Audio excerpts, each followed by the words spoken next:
very hot, it's very steamy, and it is, of course, Jalan Besar Stadium. It is the Singapore Premier League kicking off very, very shortly.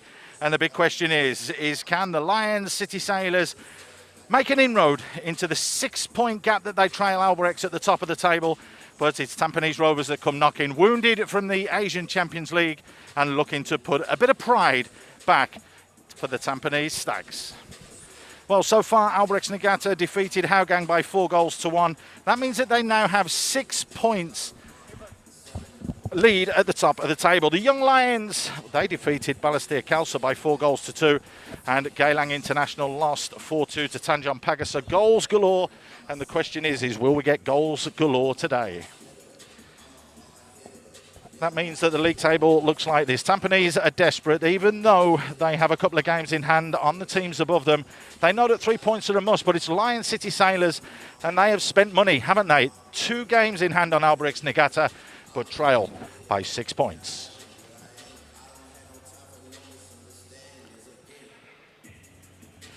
Should be an absolute belter. There's no question about that. And we are really, really looking forward to. When I say we, of course, I'm here with, of course, none other than Roshan, Mr. S-League, as it were. So then, Roshan, what are we expecting from today's game? Because the Stags know, having come off that Asian Champions League campaign, that they need to go and hit the ground running. Yeah. Whereas Lion City Sailors, they need to stay in touch.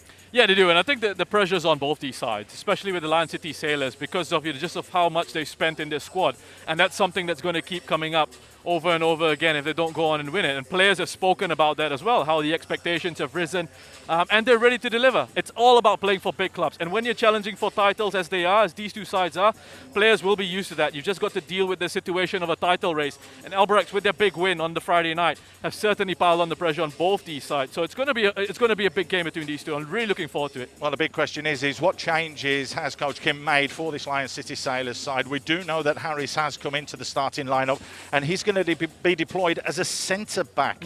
That's the big news there. Hassan Sunny's also big news because he recovered from that concussion that he received against Balestier. But it's George that's out as he's suspended. Tajeli comes into the starting lineup, as does Faris Ramli. Diego Lopez misses out with a late injury. Yep. Surprise for you, is this attacking enough to go after Tampines and get the points? Yeah, I certainly think it is. I mean, the likes of Gabriel Kwak in there, 8 goals this season already. Even with Haikal Pasha with his pace down the left-hand side. He's only got that 1 assist, but he's always a threat in those attacking areas. Faris Ramli in behind Stipe Plazibat. Stipe Plazibat with his 11 goals, 5 assists. He's not just a goal scorer. He helps to create opportunities for them as well. I like the look of this lineup, especially with Shadan controlling things in the centre of the park. But it's going to be Harris that's going to be anchoring, we're led to believe, in defence there. That's going to be important and vital for them. He's only played 1 game and started 1 game, came on as a sub in another. Yeah. It's important for him today to hit the ground running and show Kim what he can do. It certainly is going to be very important. And I mentioned Stipe Plazibat earlier on as well with the goals that he scored. And we're just seeing Harris there at the bottom of your picture on the left-hand side going through the warm-ups. Look, both these guys, Harris is going to have to be leading from the back, from the centre of defence in there. And he's got that versatility as well, Mace, hasn't he? I mean, he's got the ability to play in central midfield. He's got that ability to play in central defence. And that's exactly one of the reasons as well why they've brought him in, because he just gives you options as a coach. Going to be vitally important, but none more important than the goalkeeper. Of course, a goalkeeper is pivotal, isn't it? And Hassan, well, he got banjo, didn't he? He was basically knocked out in the last game, but has made a miraculous recovery. Yeah, I don't think many people expected Hassan Sani to actually be starting this game. There's lots of talk about Rudy Kairola being the player who would come in and replace Hassan Sani. So it's incredible that, he's recovered. The coaching staff and the players around him have been given a big boost by the fact that he's been able to come back into training and he's fit. And what he brings to this side as well is not just his goalkeeping ability, but the fact that he talks, he communicates with his defense. And when you've got younger players around you as well, that's going to be vitally important as well. They're making sure that he's just organizing things at the back. But also, I mean, he's got the goalkeeping principles spot on. So there's nothing to be too concerned about. A huge boost that he's in the starting lineup. Well, 3 changes, of course, to the Lion City Sailors. How many for Tampines? Well, it's not that difficult to explain. They played in May, so we've gone off their last league lineup, so there are 3 changes. It means that Bennett comes in, and he will partner Bayaki in the centre of defence. Madhu and Ryan are the 2 that miss out. Martin comes in, Iwan Shah comes in, and so does Bennett. So those are the 3 changes that are made there. Now, that's a little bit of a defensive shuffle, as it were, from Gavin. The question is can this contain what's going to come at them? I think when you look at that lineup, what he's gone with is a lot of experience in those central defensive positions. He could have easily gone with Ryan Sanisal, 19 years of age, to start in central defense. But when you think about the fact that he's got Baihaki and Bennett in those central defensive positions, I think it's a sign of respect to the strength that Lion City Sailors actually have in those attacking areas, and that's why he's brought in those two senior players right in the heart of defense as well. And let's not forget Irwan Shah, who's going to be playing perhaps on the right-hand side of that defense. So you've got three players in there who do have international experience, who do have plenty of quality and experience in the local domestic league as well. So I think that's why they've started it with them in those positions. They do have quality as well that needs to be looked out for, don't they? Yeah. Particularly across the middle of the park. There are threats all over the place. Yeah. Where are the biggest threats coming from? For me, the two players who are key to them in terms of building up the game for them right through the midfield are Nakamura and Mehmedovic. Those two for me have been absolutely outstanding for Tampines Rovers. Kyoga Nakamura, the number 8, you keep a lookout for him. He's always the one who tends to receive it off the central defenders, gets the attacking moves going. He's very difficult to really win the ball off. You know, he's sort of, in these new age terminologies, you say press resistant. This basically means, mate, he keeps the ball very well under pressure. Mehmedovic is another one, just like that. 6 assists for Mehmedovic this season. He scored 2 goals for himself. Nakamura, I forgot to mention, 3 goals and 1 assist for him. But these two guys are two key players in central midfield that the Lion City Sailors are going to make sure that they have a close eye on. And I think that midfield battle is going to be absolutely fascinating. Shadan, Saifullah, Fares in those central areas, up against Mehmedovic and Nakamura, and maybe even Iman Hakim coming up and showing us a little bit more of what he's about. Well, we spoke about that, but defensively, what have Tampines got? That's going to be the big question. The Champions League obviously was a little bit disappointing for them. They only managed to score the solitary goal, but there were positives to take from that, wasn't there, Roshan? Yeah, I think so. And I think especially those two first performances against Gamba Osaka and against the second one against Chiang Rai United, where actually I think Tampines had enough opportunities against Chiang Rai to actually go on and win that. Unfortunately, they weren't able to take the chances. The performances in those first 2 matches were very encouraging. That game against John Book was just incredibly difficult, but completely understandable when you think about where John Book are as a club in terms of the budgets. It's highest budget in K-League, for example. They've been winning that competition season after season. And of course, it doesn't look good, 9-0. But you just see where the gulf is in terms of that class, in terms of that level of quality. And that's something Gavin, the coach, that's something the players have talked about, you know, bringing back these lessons from playing at such a high level competition, playing in top players, seeing where you actually are, realizing that, and then more importantly, working on trying to improve and making sure that you're able to try and close the gap, however big that gap is. Well, everyone's spoken about that, but what were the key sort of highlights for you from player-wise there? Yeah. And can they transform that into the form today, particularly defensively? I think the encouraging thing is from younger players' perspective, I really thought Ryan Sanizal had a very good outing at the Champions League. And when you consider the fact that he'd only played 4 SPL matches before going to Tashkent, he played 5 in the AFC Champions League, and he was, you know, he didn't let anyone down at all. And I think Mark Ryan Tan is another player who was impressive in the Champions League. So those two look good. They look like they have the big future. But what we're looking at here is the goals that they conceded against Hougang. And it's been something for Tampines that they've got to address in terms of conceding goals on these transitional moments in the opposition counter-attack. And when you're a side like Tampines, and I'm sure Lion City Sailors will face this as well, when you're a side that likes to have possession of the ball, when you like to dominate, when you keep the ball, when you play with a higher line, when you do lose it in certain areas, there is that danger that you can get caught out on the counter-attack. So is Bayaki and Bennett the answer then to plug the middle of the defence? Look, I think they'll know exactly what these players have and what they don't. And Bayaki and Bennett, yes, not the quickest. So that's an area of concern for Tampines Rovers as well. The key thing here for Gavin is to try and figure out a way that they don't expose themselves in those areas. So to make sure that if they are pressing high up against the Lion City Sailors here, they make sure the lines are compact. Because if the lines aren't compact, if you're not able to press correctly, then you leave that space for a pass to go in behind, and that's when they could be in a spot of bother. Well, 22 goals they have conceded, 18 from inside the box, 7 set plays as well. So there is a lot of work for the 2 veterans and the 2 real experienced players and 2 defenders that need to be sorted out today for Gavin Lee and his Tampines Rovers side. So we're going to head for a quick break. We're going to be back in a minute, and on the other side we'll hear from both of the coaches on their thoughts ahead of the game. Not only that, we'll take a deeper look at the Lion City Sailors.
Welcome back to the Jalan Besar Stadium. It is, of course, the Singapore Premier League action that's going to take place very, very shortly. The Lion City Sailors taking on Tampines Rovers. Let's go down. We caught up with both head coaches a little bit earlier on, so let's get down and hear their thoughts before the big game today. Coach Kim, a massive one today. You, of course, come into this on the back of 2 draws. So fair to say you're looking for all 3 points here, especially in front of a bigger home crowd? 지금 이제 감독님 2번의 비긴 경기 이후에 이제 정말 중요한 경기가 왔는데요. 당연히 이제 3점을 홈 경기장에서 팬들 앞에서 이기고 싶어 할 텐데요. 이제 어떻게 생각하시나요? 네, 저뿐만 아니라 팬들도 많이 기대하고 있고 우리 선수들도 홈 경기니만큼 총력을 다해서 우리가 승점 3점을 따기 위해서 정신적으로나 마음적으로 많이 준비가 돼 있는 걸로 준비가 돼 있습니다. Yes, of course we want all the 3 points. We're playing a home game in front of our fans. I'm sure that the fans want to see a winning game as well. So we will be prepared mentally and physically for this game. Now, in that 1-0 draw against Balestier last week, you said that perhaps your side lacked confidence, especially in the final third and in terms of finishing. Was that the main thing that you've worked on ahead of this? 네, 저번 벨리스티어 경기 때 이제 선수들에 있어서 골대 앞에서 집중력이나 결정력에 관해서 이제 좀 부족한 모습이 있었다고 했는데요. 이번 경기에 앞서서 이제 그런 거 위주로 훈련을 하셨나요? 네, 일단 득점을 해야지 우리는 이기는 경기를 할 수 있다고 선수들이 알고 있고 저 또한 선수들에게 전달을 했습니다. 그리고 우리가 홈에서 하는 경기니만큼 또 득점을 통해서 우리가 승리를 할 수 있는 그런 경기를 운영해야 되지 않을까 예상하고 있습니다. Yes, of course. The players know as well we need to score in order to win. So we'll be focused on scoring. It's a home game, so we want to have an exciting game as well. Now, we've just heard that Hassan Sani will indeed be starting tonight. That is amazing news. But you will also be missing a huge player in George who will be out through suspension. How does that change things for you defensively? 이제 하산은 다행히 복귀를 한 걸로 알려졌는데요. 아직도 조지라는 중요한 선수가 빠져가지고 경기 운영에 관해서 어떻게 바뀌었나요? 네, 운영이 바뀐 것보다는 일단 하산 선수가 들어옴으로써 우리 선수들의 사기가 좀 더 높아졌다고 저는 생각하고 있고 그런 또 하산 선수가 팀을 위해서 몸이 완전하지 않지만 그래도 팀을 위해서 희생한다는 그런 마음들이 우리 선수들한테 전달이 되어 있다고 저는 보고 있고 그런 부분들이 굉장히 긍정적이라고 생각하고 있습니다. 그리고 조르지가 나오지 않는 부분에 있어서는 우리 또 다른 선수들이 그 자리를 잘 메꿔줄 거라고 믿고 있고 또 믿고 있기 때문에 지금 베스트를 또 그렇게 구성을 했습니다. So yes, Hassan's quick recovery, it helped the team morale. Everyone's looking forward to his return. And it really helps the team because we know that how much he's given and how much he's sacrificed for the team. And in terms of George, yes, he'll be missing out, but we have other great players that we trust as well. And so with those players, I trust that we can have a good game. Gavin, you guys have been out of SPL action for almost 3 months, and that's because of your AFC Champions League. Now, after that run, you said that you will learn from every mistake and every defeat. So with that in mind, you must be raring to go once again tonight, right? Yeah, definitely, for sure. I think it was a very, very enriching experience. We were disappointed on many things, but we're very proud of quite a few number of items as well. So we are looking to see if we can bring it all back, consolidate it, and perform even better today. Now, Sailors tonight, and you do have a pretty good record against them, unbeaten in 3, but they come into this on the back of 2 draws. They do have their weaknesses, so would you say you fancy your chances in exploiting that tonight? Well, we fancy our chances against every team we play. But Sailors are definitely a good team, we know that, same as a lot of teams in the league. So, you know, we've planned, I think we've trained quite well the last 2 weeks after quarantine, and I'm hoping for a good performance today. And finally, you do have a largely fit squad to call upon, so just talk us through how you've shaped up for today. Yeah, I think unfortunately Madhu misses out still. We've got a couple of players still working back to full fitness, but it would look quite similar to before we left for Champions League. Always great to get the coach's thoughts ahead of a game, but not more so than Kim, Roshan. And he turned around and said it was important that Hassan is fit. He's been shuffled into a couple of changes as well today. But how would you say he has done so far since taking over the reins? They've had 2 games, 2 draws. Yeah, I think results-wise, it perhaps hasn't been the best of starts for him, and I think that's something that he'll be aware of as well. Look, but he's a coach with incredible pedigree and wonderful experience, and And I've spoken to players at the club and people around Kim Do-hoon, and they're saying that, you know, he's very detail oriented.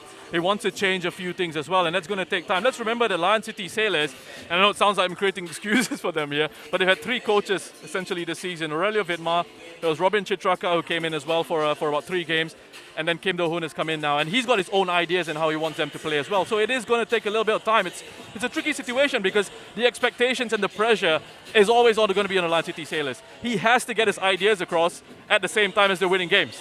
Well, is he the right man? Does he have that mentality? Because if you turn around and have a look what they did against Balestier when they trailed by that goal, they showed that fighting spirit to come back and score the penalty in the 95th minute. Yeah, look, again, this is similarly to what Tampines Rovers have faced at times in the league this season. They're going to come up against sides that will sit back against them and frustrate. And that's what happened in this game against Balestier. Very difficult pitch for a side like Lion City Sailors to play on, a passing team. They like to get on the ground and move it. Very difficult to get past their very compact Balestier defense. But eventually what you see there, it's good signs. It's signs that they have the mental capacity and that resilience to recover from difficult situations. And we saw against Albirex as well, the first game of Kim Do-hoon's reign. They were struggling against Albirex in the first half, but they responded really well in the second to pick up a point. So they're hoping for a big improvement here against Tampines Rovers. And they don't really have a choice with the title race being nice and tight. The pressure is really on the Sailors here. Well, I think one of the big questions then before we head off to the commentary position is, where's this game won and lost and who's going to win it? Well, thanks for putting me on the spot there. Well, I have to, right? Yeah, you have to. First game between these two sides ended a 3-3 draw. Lion City Sailors haven't beaten Tampines Rovers since their inception.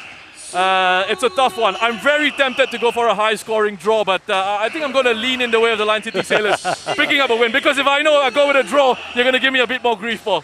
We've had lots of goals so far this week in the Singapore Premier League. Will we get more today? Live action coming after this short break.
Very warm welcome then to the Jalan Besar Stadium, where it is an absolute must-win for the Lion City Sailors to stay in touch with Albirex Niigata, who are at the top of the table on 34 points. Tampines, well, they're in 4th place and they need victory as well. So it's vital for both sides today to turn around and come out with all guns blazing as they both search for 3 points.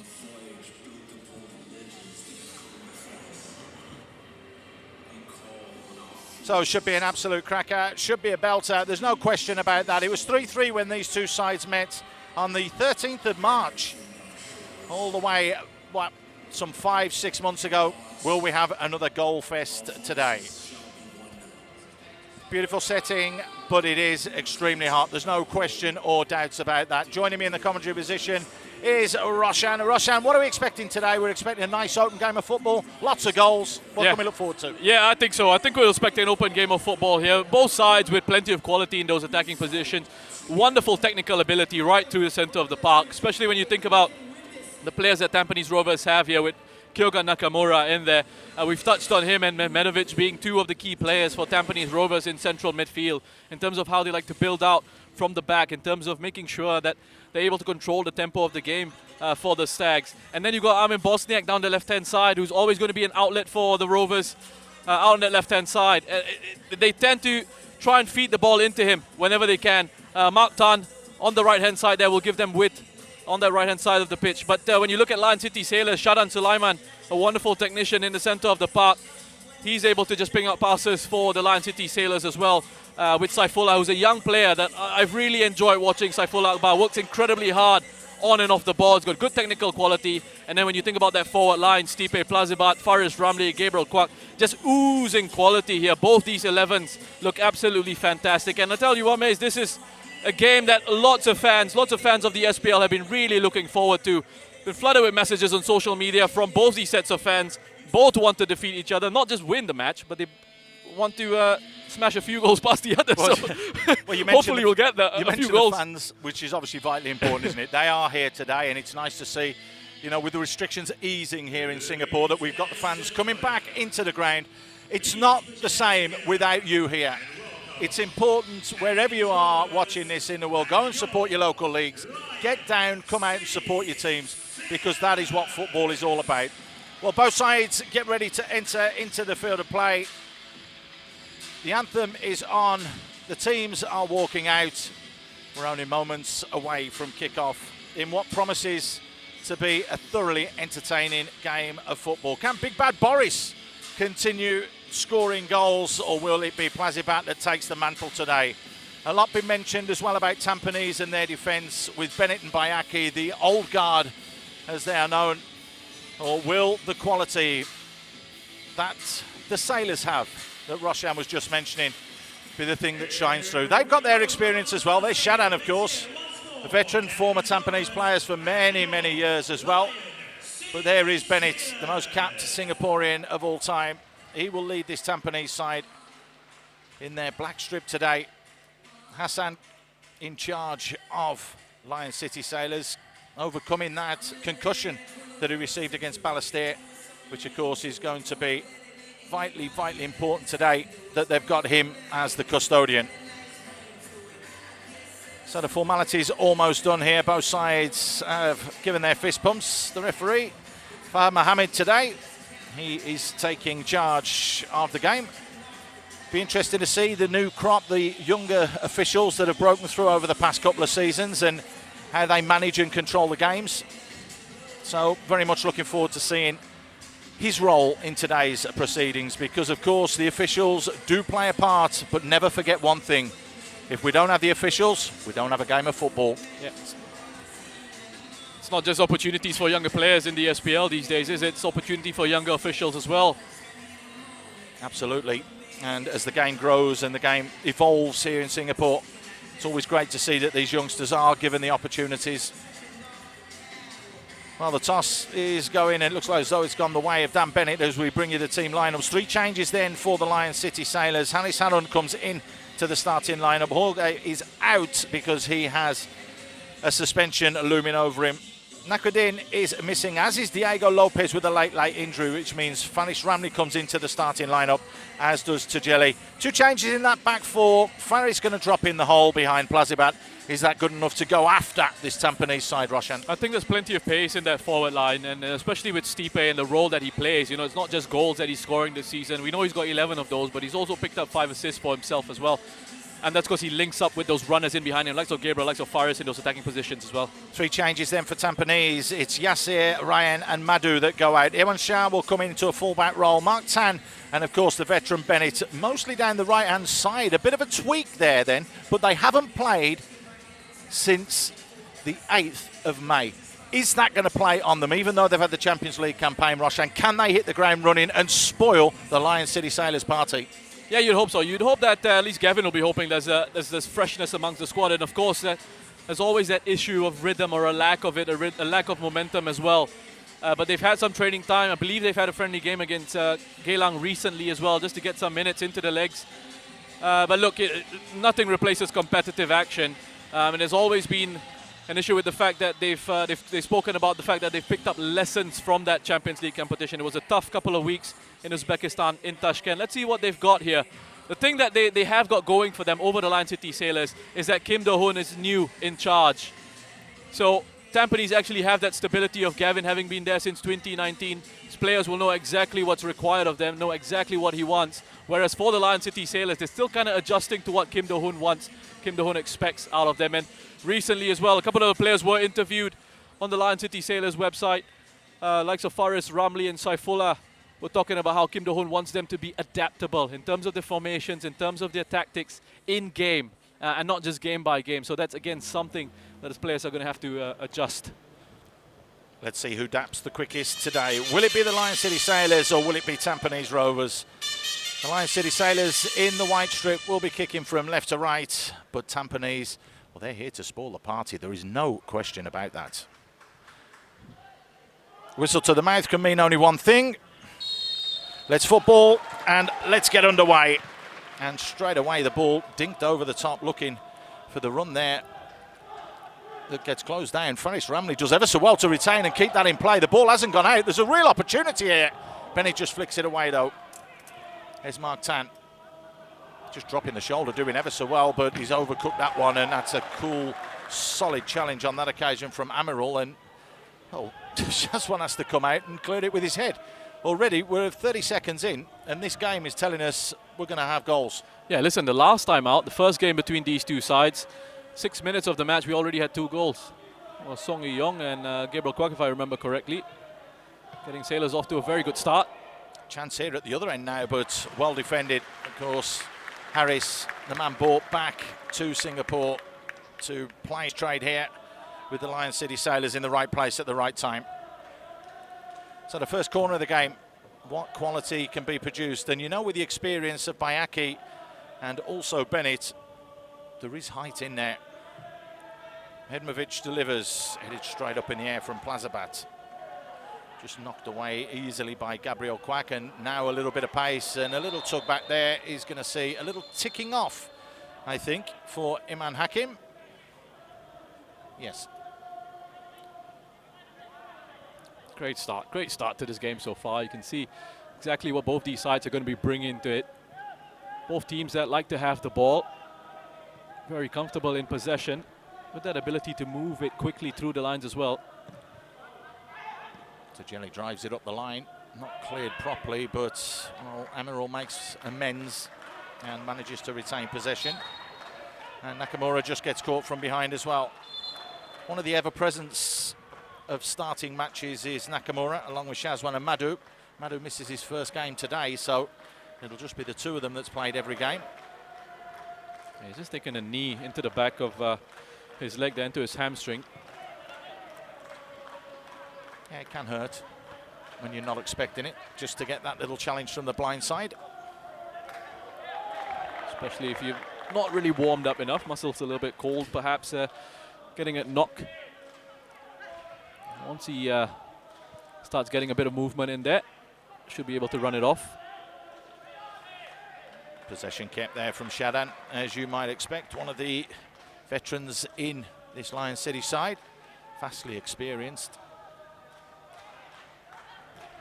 Adam just clips that one forwards, but Bennett again, we talk about experience, just reading that one well. Little nudge in the back, play on, says the referee. Shadan gives it away. A little bit sloppy from both sides, even though the intensity's been high here in the first 3 minutes.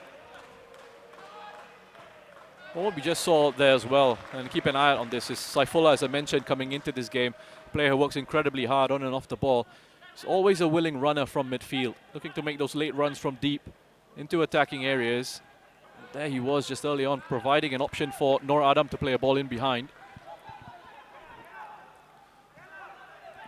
Hassan just keeping it simple. Amiral doing the same. To Jelly. Nice footwork from him there. The big switch as well, looking for the run of Haika. It's a lovely ball as well. He has support. So Fuller goes ahead of him. There he is now. Solid defending from Nakamura though, tracking back in there and winning it back. Yeah, wonderful work by Tajeli down that right-hand side. So just looking to keep that pressure up on this Tampines Rovers side. They are pressing a little bit more than we've seen them before, the Lion City Sailors, because Tampines are conceding possession a little bit cheaper on occasion. Harris, well, Plazibat just having a go at the referee there because he had to try and run around him. There's Tajeli again, fighting and battling, and wins the free kick over Mehedmovic. As we have a look at the fans, and again, we spoke about the importance of them. It is important, isn't it, Roshan? Yeah, it certainly is. I just want to come back to that in a bit as a potential opening. Goalkeepers all the way, that one. No problem. But yeah, look, it's just great to see fans coming back into the grounds as well. And I think with effect from 19th of August, if I'm not mistaken, might be increasing the capacity to 1,000. It's great to see the fans have come out here.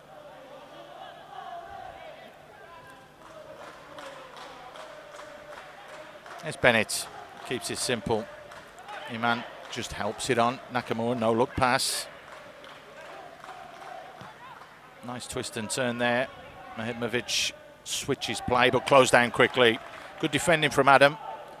And Adam helped it on, and here comes Heikel again. He's been an absolute live wire so far. Plazabat helps it on. Time and space for Faris Ramli, but it's just intercepted and well read as well from Amaral. Good defending.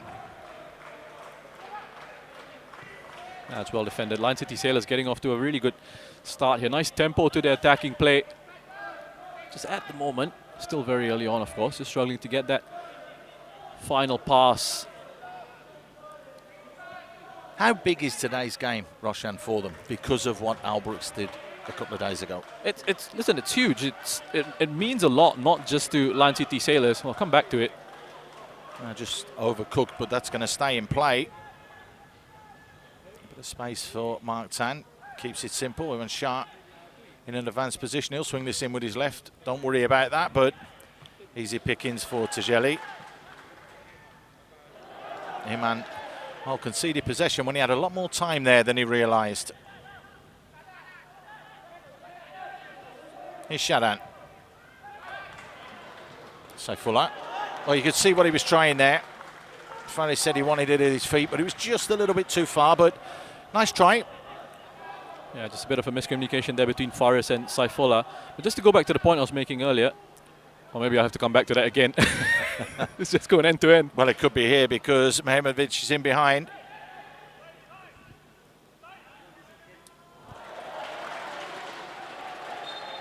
And he's been penalised. Mehedmovic just a little bit overzealous there. He just shrugged his shoulders, and you can understand why. That was Bosniak, excuse me. There you go. You can see, look, just trying to skip past the Jelly there, who's defended his man really well very early on here. He's making sure that he's tracking his runs infield into those central positions as well. You know my eyes are going. You saw me with glasses on earlier. But yeah, I mean, again, it's not just a big match for the Lion City Sailors. It's a huge match for Tampines as well, because I don't think they'll count themselves out of the title race. Got something like 3 games in hand over Albirex Niigata, this being one of those. And look, it's also huge for Singapore football, for Singaporean football fans. It's a league that's been dominated by the foreign sides. The last local team to win it was Warriors FC. And I think everyone's really looking forward to the fact that we've actually got a proper title race here, and we've got local sides like the Lion City Sailors, like Tampines Rovers, keeping pace with Albirex Niigata at the top of the table. Certainly have. Long way to go in this one, though. We're not even 10 minutes old. Payaki just tries to nod that one away. Gabriel comes inside, but mopped up yet again by Amaral, who's been quite busy down this left-hand side in the opening exchanges. Shazwan, well, that was nice, calm and cool. Helped on by Nakamura.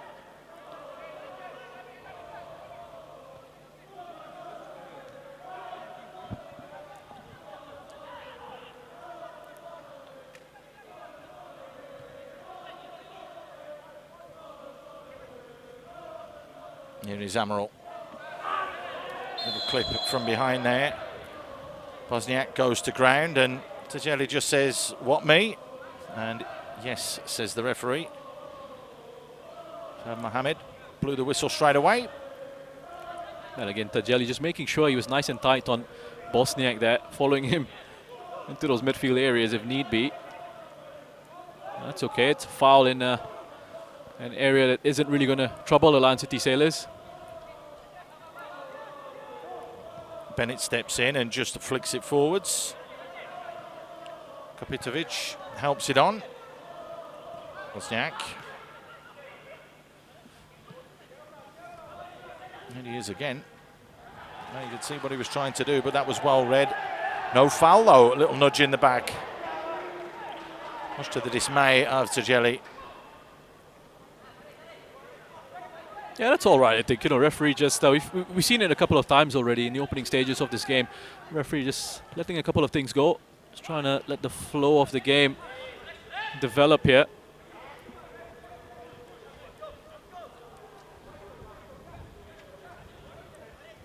Again, you just see quite clearly what the pattern of play is going to be for Tampines.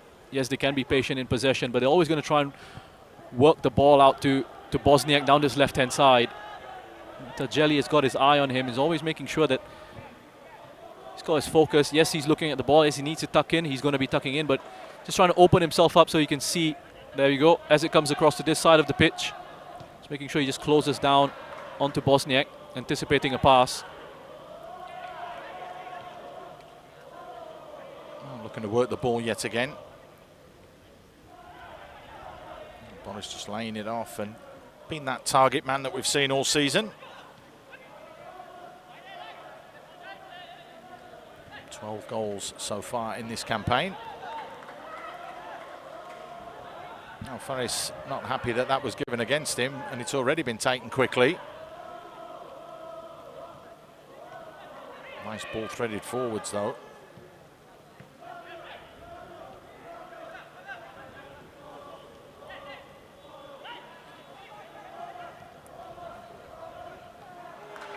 Well read, well intercepted, and just couldn't keep that one in play. Yeah, good reading of the game by the young left back. Again, he's had his season disrupted by injuries a little bit, but certainly is one for the future. Lots of potential. I think it's just the way he went into that challenge there. I mean, to me, he got the ball. That's what Harris is saying to the referee as well. It's just that he goes over the top here. Yeah, the foot did look as though it went over the top, you'll see here. But he's actually tried to scoop it back. You've got a feel for the lad. I probably would have just waved play on, but you can see the assistant referee on the far side flagging as well. Chance here yet again, though, for Tampines to throw one into the box and cause a few issues to this Lion City Sailors defence.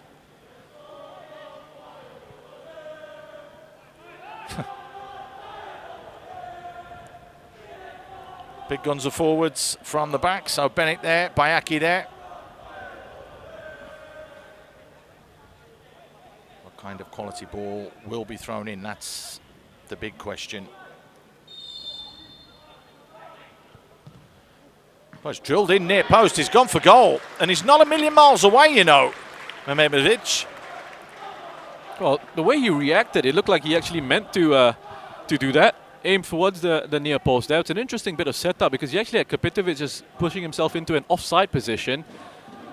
Going to catch that defence off guard, providing a bit of a distraction, and Hassan almost got caught off guard in goal. Chance again delivered in.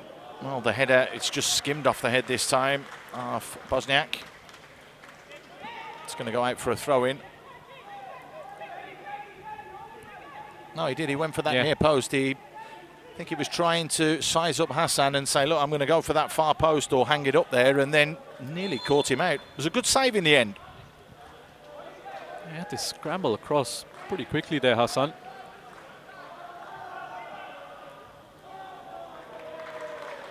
Oh, Amaral just letting that one go, showing a little bit of experience, the 25-year-old. Just let that roll in across his body. Yeah, he's another one who's been very steady for the Lion City Sailors in central defence. Amaral swamped quite a good partnership with Georges Philippe the centre of that Sailors defence.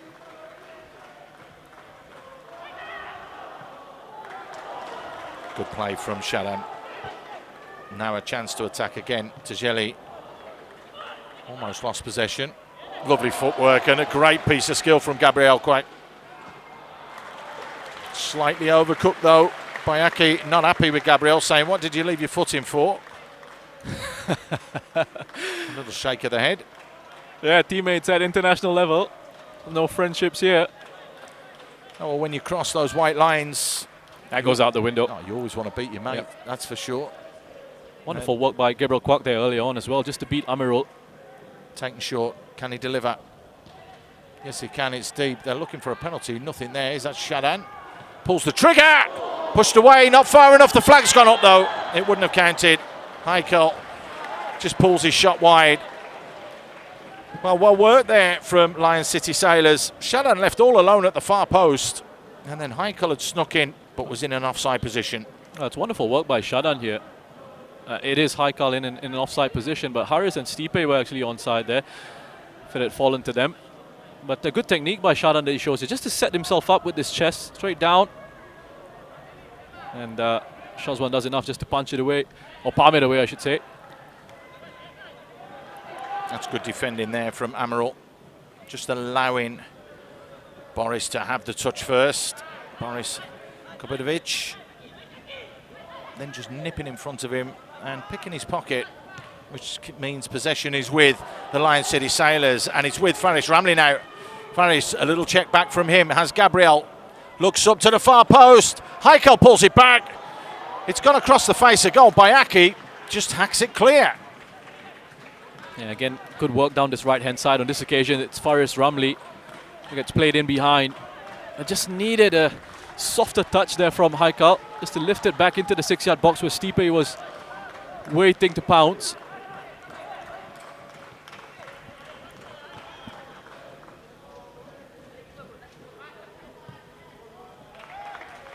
And this time, it's the Sailors that just work the ball.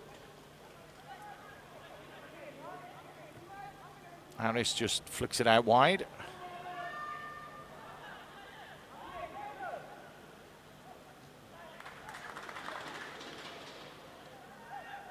A bit of time and space again.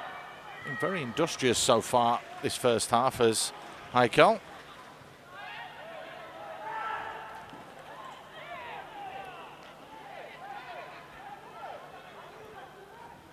Yeah, Heikel getting himself forward down the left-hand side there, but most of the attacking moves, the promising ones, anyway for Lion City Sailors, have been happening down this right-hand side.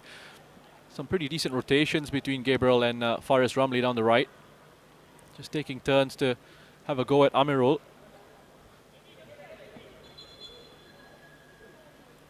And the referee calling back play to take the throw from the correct position.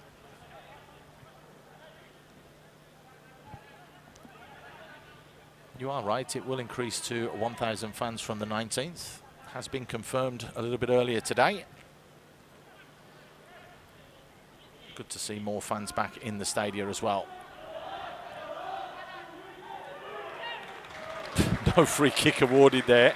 And you can see he's not happy with that. Martin saying and feeling that he was lent on there and pushed aside. That's going to be a nice battle there between those two. Two very talented young players. Mark Tan is always going to give as good as he gets, and he's got plenty of pace. He works very hard down that right-hand side, and so does Nur Adam Abdullah, left back. Lovely flick in behind for Faris. Well, the support's there. It's a lovely ball played in. Bennett there, though, clearing it behind for a corner. Got his head there first.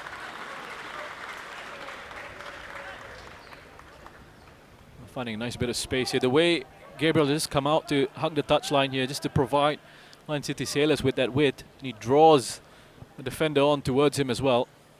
And then Faris Ramley with that run in behind to provide that option in behind the Tampines defence. Well, we saw what almost happened a few moments ago. Can it be repeated? Gabriel with a ball in, it's decent. Bayaki goes and attacks it. Little nudge in the back, no, said the referee. Harris just lays it off. Faris retains possession. Showdown hangs it up at the far post, looking for Gabriel again, but just a little bit too far for him. So it all comes to nothing. Yeah, it was a nice idea.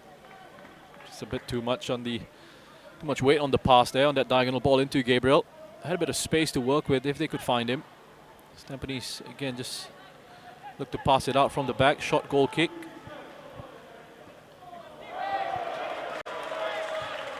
Well, again, they are pressing a little bit higher up the field of play. I didn't think there was any chance, really, that Faris was going to get that from Bayaki. He just put that big frame in the way, and there was no way he was getting near that ball.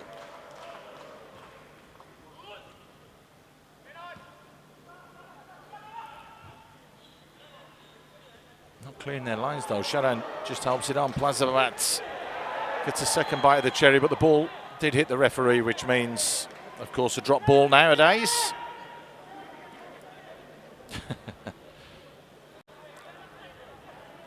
Never see a contested drop ball now, ever. No, it's I kind of miss it, actually. But you do. I mean, a lovely 1-2 with the referee, of course. But yeah, it's going to go Tampines' way, of course. Yep, if it does hit the official and it stops, or it gives the advantage with somebody passing the ball, the referee will blow the whistle and have a drop ball. Well, we were wondering and we were asking the question whether Tampines, having last played a league game back in May, would be a little bit rusty, even though they have had the Champions League, but it doesn't look that way, and it doesn't look that way here. Mark Tan doing ever so well to cut it back, but the clearance comes from Amaral yet again. Yeah, he had an option of Kapitovic, who was just waiting for the cutback to arrive. It's always going to be difficult for the cutback to get into Kapitovic. Just Mark Tan actually wanted him to attack the 6-yard box. That was a brilliant turn from Faris Ramli. Gabriel's on the ball now, cuts inside, it's still Gabriel. Gabriel goes for goal, but pulls the shot wide. Well, a chance there and half a chance for Gabriel Quack. But I tell you, that little turn in the middle of the park from Faris Ramli to open himself up and feed it into Gabriel was sublime. It was just the finish that was missing. Yeah, wonderful flowing move by the Sailors here. And again, good technique under pressure there, just to open the pitch up and play it into Gabriel. Amirul's having a torrid time out there at left back. It's quite clear that they're targeting him down that side of the pitch. And it just seemed for that moment like the Tampines defense was actually inviting Gabriel to have a crack at goal. Well, he's a youngster, isn't he, Amaral? Just 21 years old. Not seasoned, as it were, in terms of some of the players on the pitch, particularly the likes of a Gabriel Quack, of course, who's 30 years old. Chance here, though, as Faris Ramli's on the ball. He has got Plazabat in the middle. He's got Gabriel Quack. That was better, though, from Amaral. Yep. Good defending on that occasion, where he read the danger and came in and cleared it. Yeah, much better from the young man. Good reading of the game in that situation. He just spotted that Gabriel just peeled off, looking for that cutback. Came across to avert the danger with a good challenge. And I think Stipe had accelerated into the 6-yard box there. He wanted Faris to just play it into him rather than looking for the cutback. But the Sailors looking very good. Just that last pass that's letting the Sailors down at the moment in that final third. The build-up, the play, the way that they're attacking is all working, but it's just that last ball in. Well, again, look at the pressure that they're applying. The white shirts are closing down the black shirts and giving them no time. Great ball in, just over Plazabat, though. Amaral has to deal with it this time. Gets a little bit fortuitous with the bounce there. Nice ball into the channel, though, but that's always going to be Amaral who's going to be the favourite as he mops things up nice and easily. Yeah, the big problem for Tampines here is they've really struggled to get any sort of passing game going. Passers aren't finding their targets, losing the ball too easily. And again, once you do that, you're inviting that pressure onto you.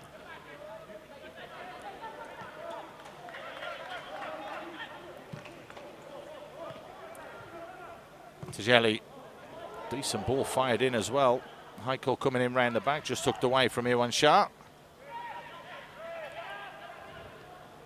Showdown just pokes it back, but Plazabat is going to try and close down. No real chance of getting that one, though. Yeah, again in midfield, Land City Sailors just picking up all the second balls and then reconstruct, take their time. patient until those opportunities and those openings arrive. You can just see Faris Ramli with that freedom to move across that forward line as well. He is playing on the shoulder of Kyoga Nakamura. Well, they were a little bit more rigid with Diego Lopez there last game. Almost like a 4-4-2 formation. Whereas this time, it's almost like a 4-4-1-1, isn't it? With, as you mentioned, Faris Ramli dropping in that hole and also exploiting that right-hand side as well and making runs in there, allowing Gabriel to come inside. Yeah, he's got that freedom, as I said, freedom to move across that forward line, and at times he's linking up with Gabriel in those areas. Other times he's just dropping off, making sure he's giving an option to the central midfielders to play it into him in behind Tampanese's midfield. And very difficult for defenses to track, really. So Plazibat just with the layoff, helped on rather easily by Mehmedovic. He is again just sizing up the options, and Bayaki is the one that's free. Mehmedovic easily read there by Harris. That's experience for you. And it's good defending as a pair in the centre of that back line there. You had Kapitovic just backing into Amirul Radli, and Harris took that responsibility onto himself to just step forward and cut out that pass. Michael couldn't get the cross in. They have got white shirts forwards though. Shadan just helps it on to Amirul, back to Shadan.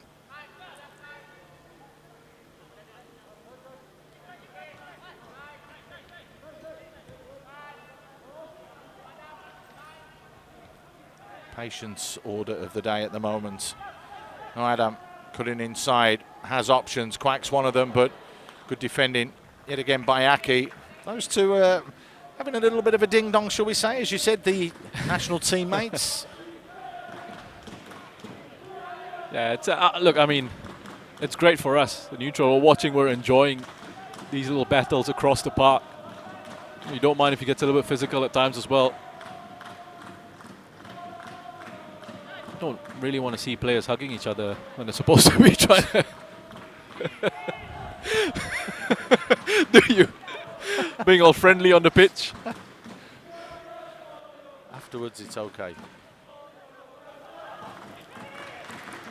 Well, Dan Bennett just a little shrug of the shoulders there as the ball was given away. That's going to be a water break. So, who's had the edge so far for you, Roshan, and why? Yeah, I think it's been the Lion City Sailors who have had the better of this first half so far, and they've created lots of opportunities. Openings down the right-hand side, especially with the movement of Faris Ramli. At times he comes out across to link up with Gabriel on his right-hand side. Tajeli's had a very good game as well, off the ball, making sure he's keeping track of Bosniak. And they've really struggled, Tampines, to get their passing game going, to get any sort of rhythm because of how high the Lion City Sailors are pressing them and the pressure that they're putting Tampines under. There's also been a few sloppy passes by a couple of these Tampines Rovers players. The Lion City Sailors definitely the happier of the two sides going into this water break. But just as we mentioned, it's that final ball. Yeah, it's the final ball, and we only need a goal, and we will have a goal fest, that's for sure, because the other side just won't have it, and they will come out and they'll want to score goals. And that's the beauty of this one and the way that it's poised. The whistle goes, that means it's time to get back. Well, we mentioned that these two sides had drawn back on the 13th of March, 3-3. And yeah, it was Song and Gabriel that scored in the 5th and 6th minute before Madhu scored to make it 2-1. Gabriel then got his second of the game in the 58th minute, but 63 and 68 was the man missing out today. Yasir Hanapi, his brace meant that the spoils were shared. Not that story last year, 1-1, but then the game before that, that was the second game they played. The first game, it was a 4-0 victory to Tampines Rovers. That back in March the 18th, 2020. So, not a gimme by any means at the moment. Great footwork there and great ability to just skip past the challenges. He's keeping it going as well, Nur Adam. He's gone and had a go. And that's brave from the 20-year-old fullback. Yeah, wonderful driving run by the young man. Just cutting in field, pushing on and taking that opportunity. I mean, His attacking teammates were marked up and decided, look, it's not going to be a passing option on for me here. I'm just going to go and have a go at goal myself. But it's interesting. I mean, that game you mentioned, that defeat, that 4-0 defeat, the hands of Tampines Rovers, was actually the last time the Lion City Sailors have actually failed to score in the league. I think it's 25 matches now that they've gotten themselves at least a goal. And if we're going down that route, Tampines Rovers, they've scored at least a goal in the last 46 matches in the league. Wow. So we talk about being guaranteed goals. I'd say there's a high chance we're going to see some goals here. Well, one of the men who scored on that day trying to get on the end of that, even though the flag's gone up for offside. Did you know 3 of the players playing today scored in that game as well? The only one that's missing is Jordan Webb. Mehmovic scored, Shadan scored, and so did Big Bad Boris, as you like to call him.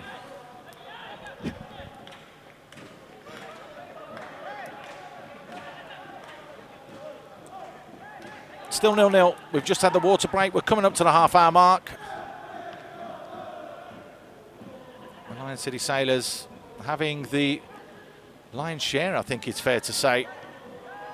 Just that final ball that's lacking. Will it come? That's the question. No, Adam. Well defended. You mentioned about bringing that experience in, and it was shown there with Iwan Shah. Yeah, he stood up. I mean, he was inviting Faris onto him, but eventually decided that needed to make that challenge, couldn't back off anymore. Otherwise, he would have been inviting Faris all the way to the penalty area, and he put in a really good challenge there. But again, that link-up play just between Stipe and Faris working really well for the Lion City Sailors. And that's what I mean about Stipe Plasibat, and that's why he's picked up the sort of assist numbers that he has this season. 5 assists, and he's not afraid just to be a part of that build-up play. Nice ball over the top, looking for Gabriel. He's got the pace to get there as well. He's no slouch, Gabriel. Has always been quick. Is that a corner? Yes, they've won themselves another corner. 3rd corner of the game for the Lion City Sailors.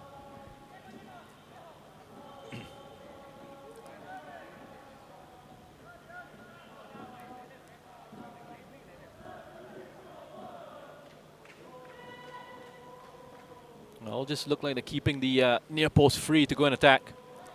Tongue up at the back post though. Harris with a little nick on. Shadan back in. Plasibat was going to be nowhere to be seen as Kovidovic clears his lines. And again, I mean, it's really well defended by Noor Adam. A wasted opportunity though. Again, that final ball into the box from the Lion City Sailors. Well read and well won back. Now there's a chance. Kovidovic bursts into the box. Has to check back, waits for support, but he's played it all the way back to Iwan Shah. But that was well read by Haikal. Now the counter-attack's on. Plasibat out wide. Haikal. The 22-year-old dropping the shoulder coming in. And the man who's nearly twice his age with the sliding challenge to dispossess him. Nice ball flicked out wide from Mehmovic. Bosniak, can he deliver quality? Gets to the byline, cuts it back. Harris gets there first. Danger not clear yet though. They're not dealing with the ball at all. And on the turn, Kovidovic should really have done better. Well, give them an opportunity to clear the ball away from danger there. The Lion City Sailors didn't take it. And it's been for them one of the difficulties at times that they've had, the Sailors, is they've got the league's joint best defense at the moment. Similar sort of record to Albirex actually. 14 goals conceded. But at times, some of the goals that they have conceded have come about from individual errors, or they've just been a little bit careless in certain situations at the back. I'll tell you what, the way the Sailors have been playing in this game so far, it's I'd say the best performance we've seen for them since Kim Do-hoon has come in into the side to take charge. Yeah, it was never going to be an overnight revolution or change. It does take a little bit of time, and It will take him time to understand his players and know what suits and fits as Plazabat twists and turns and retains possession. Clips it forwards, he's onside as well. Gabriel's through, one-on-one, over the keeper and into the back of the net. His 9th goal of the season. And he's been a revelation coming in from wide this year. And he's just adding quality to his pace. No question, no query. Lovely ball played through from Stipe Plazibat.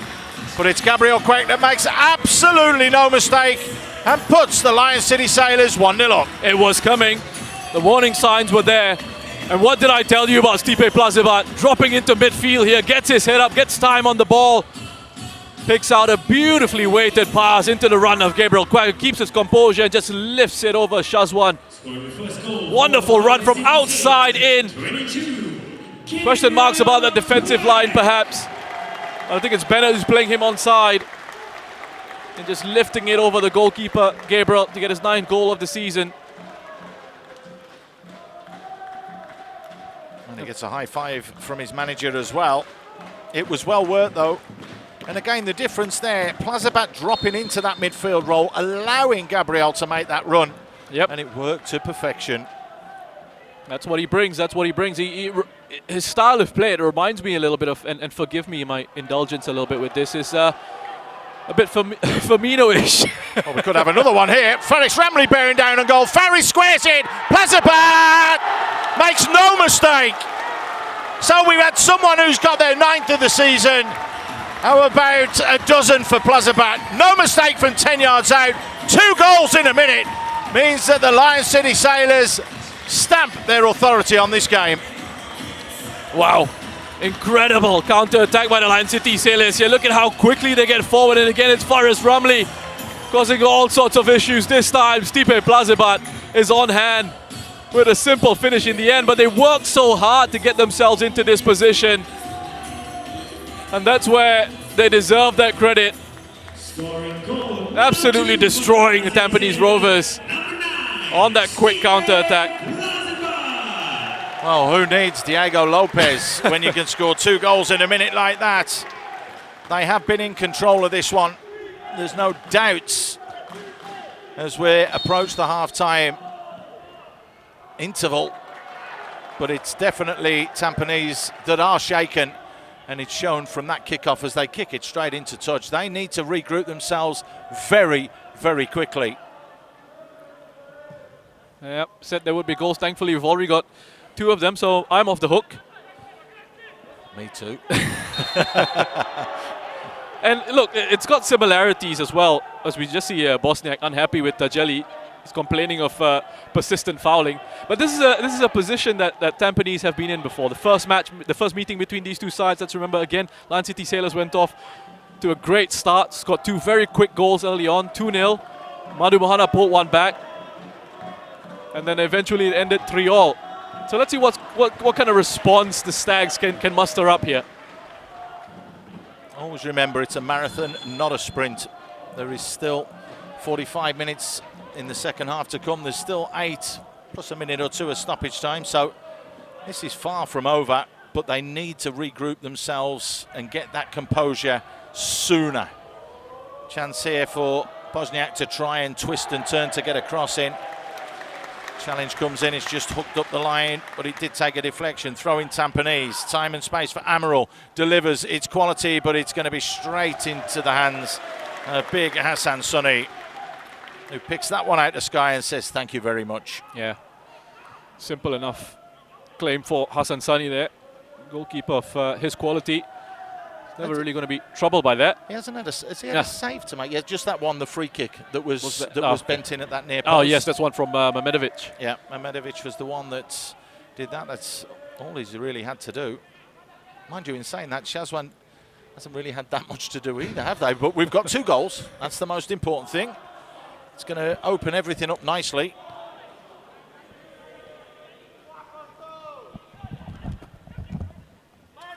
Because Tampines will have to come out and play a little bit more now, but they keep giving the ball away. Harris plays it forward. Plazabat from that area that he threaded the ball through for that second goal. And they win the throw-in. Here's Showdown. Just taking the sting out of the game. Just a little bit. Yeah, which, look, you'd expect, and you can't blame the Lion City Sailors for this at all. Perhaps they didn't quite need to play that pass. Sorry, we're just talking about taking the sting out of it. I mean, it's Tampines Rovers. It's set up so nicely for the Sailors here. It's Tampines Rovers that will have to open up. They're going to have to chase look for goals. They're going to have to take a few more risks as the game goes on. And that is going to suit the Sailors perfectly. But you see, the Stags just keep losing possession so easily in the centre of the park. Chance here, was that handball? Surely that was a handball. The referee's blown the whistle, but the linesman hasn't done anything. Well, the referee's going to show Bayaki the yellow card, and it's yet another yellow card for Bayaki. Yeah, they're just getting killed with the movement and losing it in these areas. We touched on Tampines Rovers losing the ball in dangerous situations, and because of the way they play in possession, they try and get players close to where the ball is, where the options are. But the moment they lose it, you've got these distances that the opposition can exploit. That's his 4th yellow card of the season. He already had a red card by Aki, but they're going to have to defend here. Gabriel Quack it will be who will deliver. Just fires it deep. There's no one marking. They're headed back across, and if that was the right header, that's poor from Amaral. We'd expect a little bit more of a better header from him. That was a real opportunity and a real chance. There's no question about that.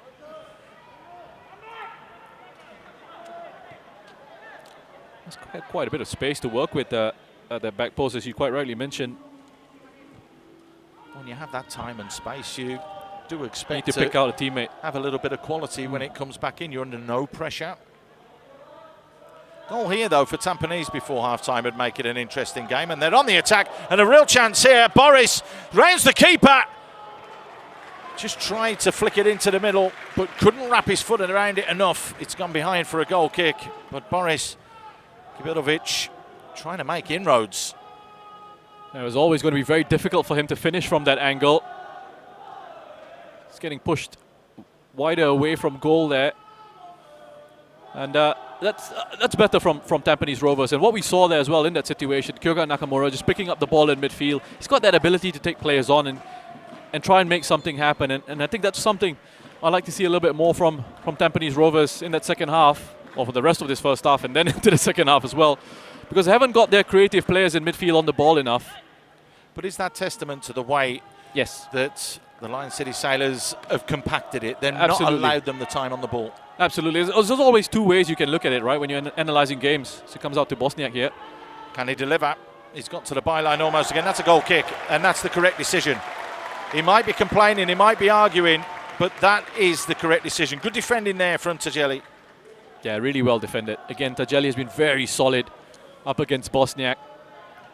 He hasn't been able to make any sort of impact. And Bosniak at times can be a little bit predictable in terms of his style of play. Just gets it. Just looks to try and, if you give him a bit of space on the ball, what he does is try to swing crosses in early for Kopitovic. But he hasn't been given any sort of opportunity to do that. This Faris just dropping in the hole again, unmarked. As Amaral comes away with the ball, has time and space, helps it on. Onside is Gabriel. No, he's not. The flag's gone up. That will be incredibly close. Whoa. Oof, I thought initially that he might have been on, you know, because Daniel Bennett had just dropped off. Thought he might have played him onside. Nice ball flick forwards. Hassan comes a long way. It was a poor touch, really. Mahimovic, we've seen him with a little bit of a better touch before. Just let that one get away from him.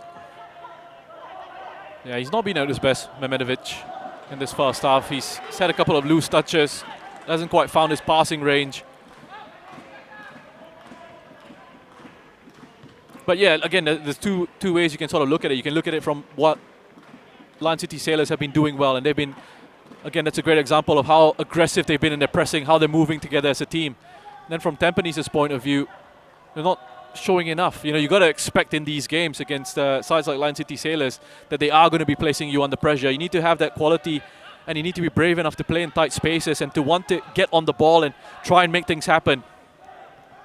Well, they've conceded possession again. Plazabat, time and space, looks up, and he's onside. Bennett stepped up there, and Heikel just couldn't get there. Dan Bennett recovering well. Yeah, look, I know the way I talk about it, I make it sound so easy, right? I've had my best games from the commentary position. We all play our best matches. But look. I'm shaking my head next to him, don't worry, if you're wondering why he's laughing. Look, no, you're right. I know it's not easy. I know it's not easy for these players out there, especially when they're being put under sort of pressure that the Lion City Sailors are putting them under. Telling you what's required for them, or of them, to try and turn this around.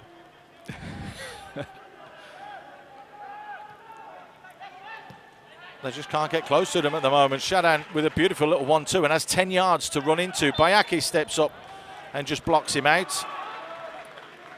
Well, Bayaki's been yellow carded already, so he needs to be careful. I was going to say chasing shadows. On that occasion, chasing Shadans in midfield. I like that. You can keep it. You can have it. A little give and go, but yeah, it's the space they've got to move into. Taken quickly again. No one away. Gabriel Quack, time and space. Delivers left-footed. Bayaki this time heads it clear. Well, Boris couldn't keep that one in play either. Well, as we come to the end of the first 45, there will be 2 minutes of time added on. The fourth official is, as you can hear now from the stadium announcer as well. 2 minutes of added. See from the board that's raised. It's a lot of hard work to be done at half-time by Gavin Lee and his side. Yeah, listen, I wouldn't surprise me if we were to see Yasser Hanapi coming on in the second half to give them a bit more quality in the ball, in those attacking areas. He's been struggling though, hasn't he? That was the rumour that was going around, that he'd had a little niggle, which is why he hasn't started today. But they do need some experience in there to try and shore things up a little bit more. They've been totally overrun here. Gabriel Quacks through again here, if it's played. Nur Adam tried to feed it into Heikel, just went the wrong way. Now they could get caught open. Fanish tracking back in there, putting the challenge in. Shadan as well. And Shadan wins the free kick, much to the dismay of that young man. Just looking really off the pace here, Tampines. And again, that's another great example of how they struggled to get anything going. Mehmedovic had lots of time and space on the ball, and there was an option in Mark Ryan Tan on that right-hand side. It's space to go and exploit. And he dallied on it. In the end, it was Nur Adam Abdullah took the ball off him. They just look a lot hungrier, the Lion City Sailors. The way they're going into challenges, the way they're moving together, how quickly they're closing down as a unit. They look much fitter at the moment. Oh, I know they've been working incredibly hard on their fitness under Kim Do-hoon. The Koreans renowned for that with their sides and ensuring that the sides are physically fit and strong. Tajeli having to track and trace all the way back in here. Pozniak can't keep it in play. 2 minutes are up. The referee will probably let this go just for a minute or so, and then we will have our half-time break.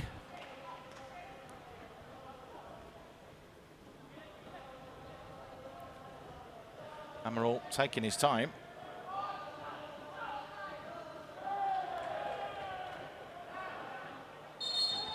And the referee says that will do. So it was a 45 minutes that saw the Lion City Sailors come out all guns blazing. They pressed high. They ensured that Tampines were pushed back. But they had to wait for the goal. And when it finally came, it came in the 34th minute. It was Gabriel Quack that managed to put the ball in the back of the net to make it 1-0. It was Stipe Plazibat that then made it 2 just 2 minutes later. At half-time here, it's Lion City Sailors 2, Tampines Rovers 0.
welcome back to the Singapore Premier League. And of course, it's the Lion City Sailors that find themselves 2 goals up and 2 goals to the good against Tampines Rovers. And it has really been them that has been in charge, hasn't it, Roshan? There's no question about it. Literally from that first minute, the Lion City Sailors set their stall out. Yeah, look, they started out with a really good tempo, and they were looking to just try and press that Tampines Rovers side as high as they possibly could, and playing with a very good intensity, winning the ball in central midfield areas.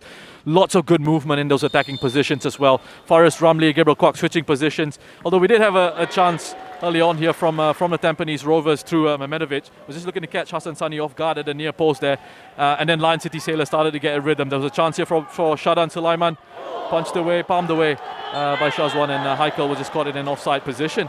Gabriel Kwak's been impressive today, hasn't he? Down this right-hand side. He's been cutting inside, he's been creating issues, and he's gone close as well as get his goal. He certainly has. And again, he's got plenty of time and space here to actually have a crack at goal. They don't close him down. They're inviting him to have a shot there. They're backing off and backing off. And he's going to take the opportunity and the invitation to have a shot at goal. On that occasion, goes just wide. But again, just the player who set that up for him was Faris Ramli, who's got that freedom to roam across those forward lines. On this occasion, Nur Adam Abdullah, who's been very impressive defensively, worked hard off the ball to keep a hold of Mark Tan, and then they're just trying to create an opportunity for himself. And here's the goal. Plazabat dropping into that hole, allowing Faris Ramli to make a run ahead of him. And it's just an out-to-in run from Gabriel Kwak. It's football, simple football 101. Yeah, look, as I said on the commentary there, Stipe Plazibat, he's got this in his locker. He's a creator, he's a goal scorer, he's so complete as a forward. And then to just drop off into those midfield areas, it's that invitation for those other attacking players and then fill in those central areas. On this occasion, Gabriel Kwak getting his timing of his run spot on. And have a look at this one as well. They win the ball in midfield and they burst forward so quickly. And when you've got that defense disorganized, as Tampines Rovers have in that situation, you know, Lion City Sailors, with the quality of the players that they've got, time and space, is just going to pick their spot. Faris Ramli with that assist, Stipe Plazibat on hand to finish off on that occasion, but just absolutely destroying Tampines Rovers. The intensity of their game, the tempo of their game, and how organized they are with their closing down, and how aggressive they are with their closing down, especially in those midfield areas. But this game's not over. There's no question about that, because we do know that they came again, and they've had the odd little half chance here and there, haven't they, Tampines? But they just haven't made it count. Yeah, look, they haven't really sort of made it count at all. They haven't really gotten their key players like Nakamura and Mehmedovic in the game. It's been a little bit sloppy at times, and you can see there, I mean, Mace, the stats support the fact that the Sailors have been the dominant side in this one. Yes, you've had 3 shots at goal from the Tampines Rovers, but the quality of the shots, what are the quality of the shots? And I don't think they've created enough high-quality chances in that first half, whereas the Lion City Sailors have created some really good opportunities and they've gotten their reward with those 2 goals. So what do Tampines Rovers need to do this second half? Yes, they've got to get themselves back in. We know it was 3-3 early in the season, and the scoreline was similar to this, yet they still had to go in that second 45 minutes. How can Gavin change it at half-time? It wouldn't surprise me if you think of the bench that they've got. They've got Yasser Hanapi, they've got Taufik Suparno, who's coming back from a meniscus injury. If we see those 2 players coming on, or maybe even just one of those 2 players, just to try and change it up a little bit. I don't think Iman Hakim has been very effective in the center of the park. Again, my advice to the players, at those simple situations, make sure you're passing it along a lot quicker, because you're losing it in dangerous areas and you're sloppy at times. That's got to be cut out of your game. Will we see more goals in the second 45 minutes? Join us in a few minutes' time and find out and see if Tampines Rovers can get back into this one.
very warm welcome back to Jalan Besar Stadium. We currently have the Lion City Sailors, and they are going at it with Tampines Rovers. But what have we got next week? Balestier Khalsa will take on Tampines Rovers. That's on the 19th. On the 20th, we've got Tanjong Pagar United taking on Lion City Sailors. Will we see a repeat today? Will there be more goals? Who will be victorious? Tanjong Pagar, of course, winning just the other day as well. Geylang need to bounce back. They're away at Hougang on the 20th as well. And the Young Lions take on Albirex Niigata, who will look to cement themselves at the top of the table. But victory today and victory against Tanjong Pagar for the Lion City Sailors would see them go to the top of the table on goal difference until Albirex play. And that could be just a little psychological barrier that has been knocked down, and ask a question of Albirex Niigata. Yeah, I think it'll be the first real time this season that we've seen actually the position switch there in terms of the pressure then being on the Japanese side.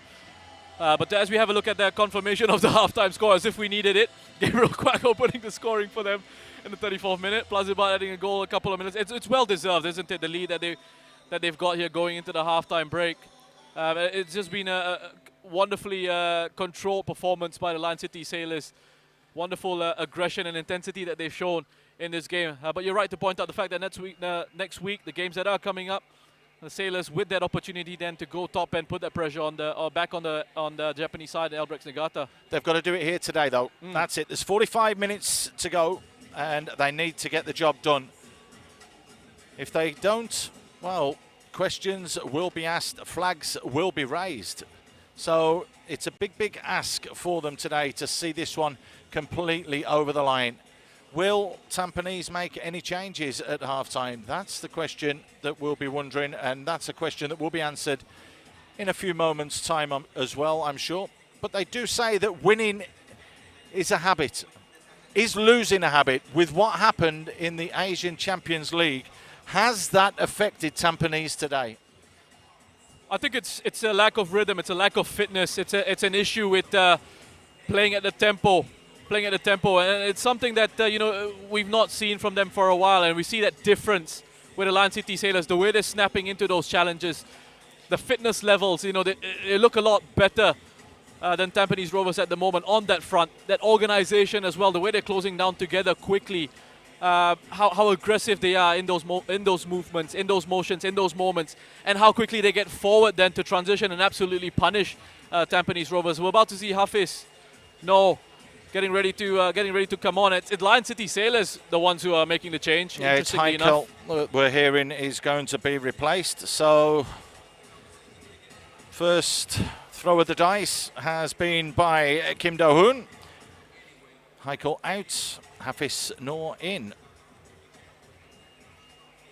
Oh, the 32-year-old has experience. There is going to be a change on the other side as well.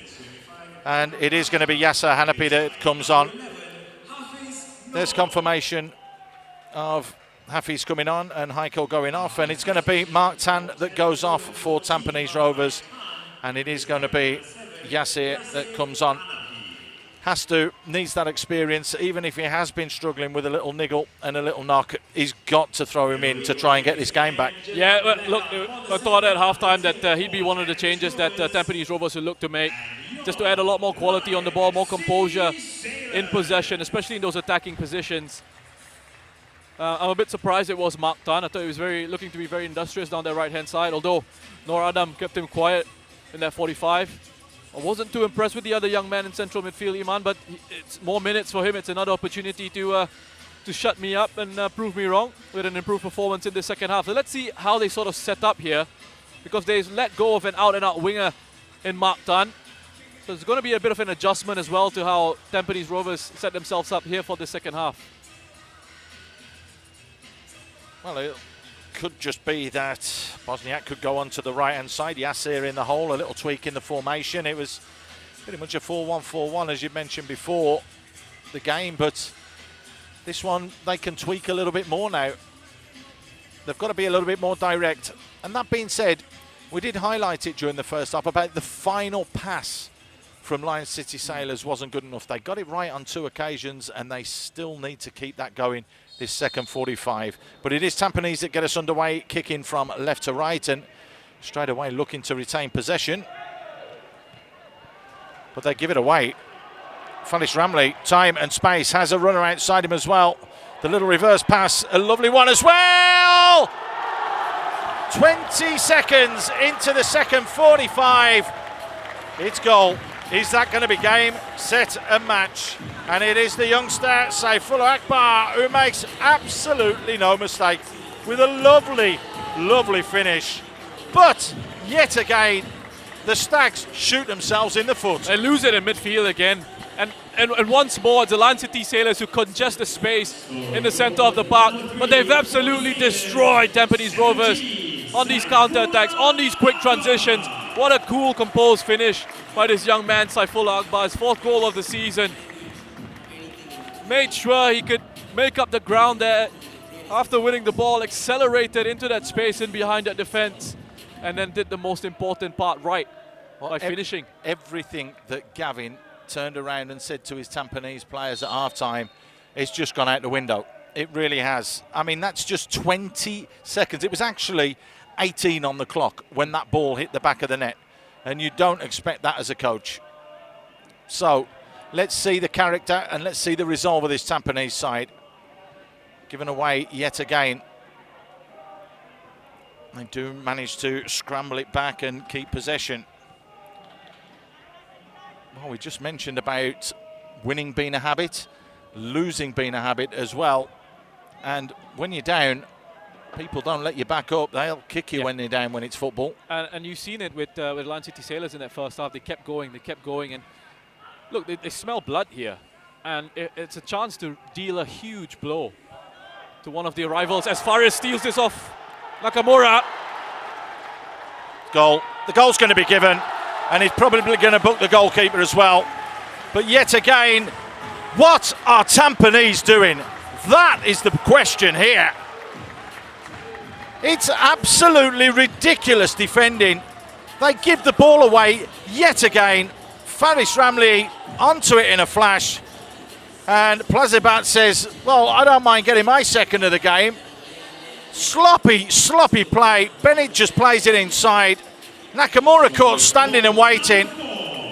Onto it like a flash, just to flick it forwards. And Stipe Plazibat, no mistake. And coming into this game, what did I say? Nakamura and Mehmedovic, the 2 players to watch in the centre of the park. And it's Lion City Sailors have done their homework. Every time it goes into them, they're quick to try and close them down.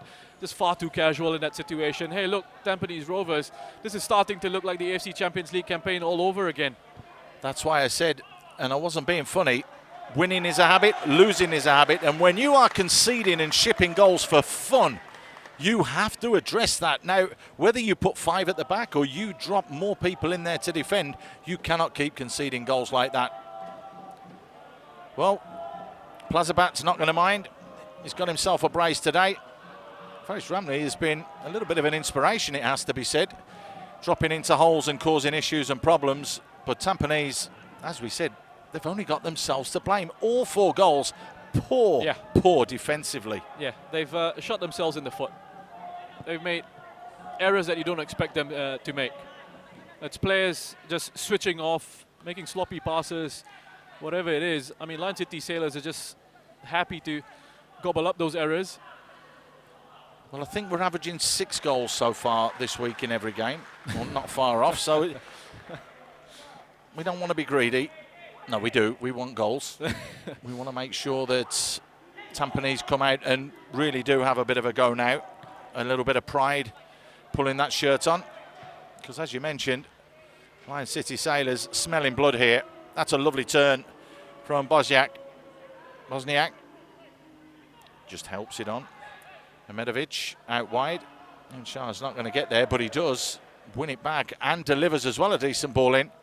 The header not cleared, but the strike coming in has gone out of the stadium. And you don't see it very often because the nets are so high, but that was a poor connection from Yasser Hanapi. That's cleared. The netting gone into the car park.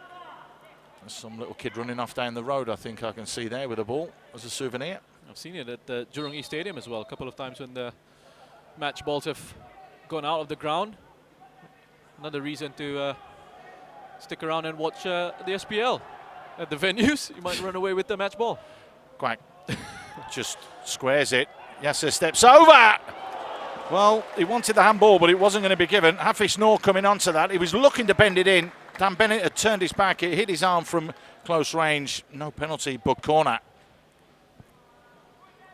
Yeah, again, it's just how quickly they move. They get forward from the defensive phase into an attacking area. It's what we're more used to seeing from Albirex Niigata. And it's something I've touched on over the last few weeks or so. Just Albirex having that ability to change that tempo of their game and go very quickly from back to front, front to back. And we're starting to see the Lion City Sailors employing that similar sort of style as well, upping their intensity, upping their tempo in key moments, moving it forward very quickly. Corner drilled in, and it's almost an own goal. Well, Iman Hakim got his head there, but it went goal bound and hit the post. Danger not clear yet. Showdown fires it in with the right foot. This time Bennett clears, not far enough. Oh, it's a lovely little piece of skill on the edge of the box. Nicely teed up. Plazibat, who's on a hat-trick, lays it off but gives it away. Yassir gets it back and plays it forwards.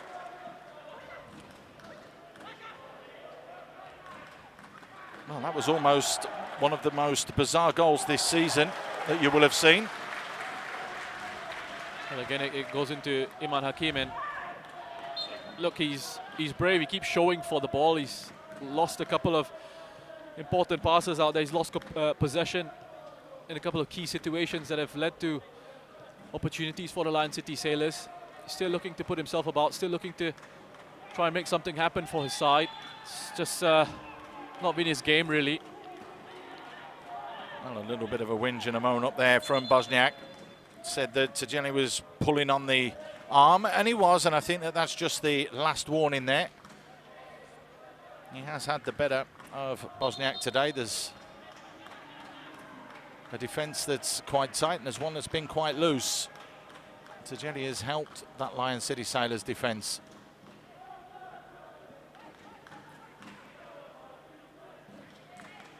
Oh, when you think about it, just the solitary foreign player as well in Plazibat. No, George, he's out suspended. Diego Lopez injured. There's a half chance more than anything there. Just Iman bearing down on that header back from Dan Bennett, but skied high and wide.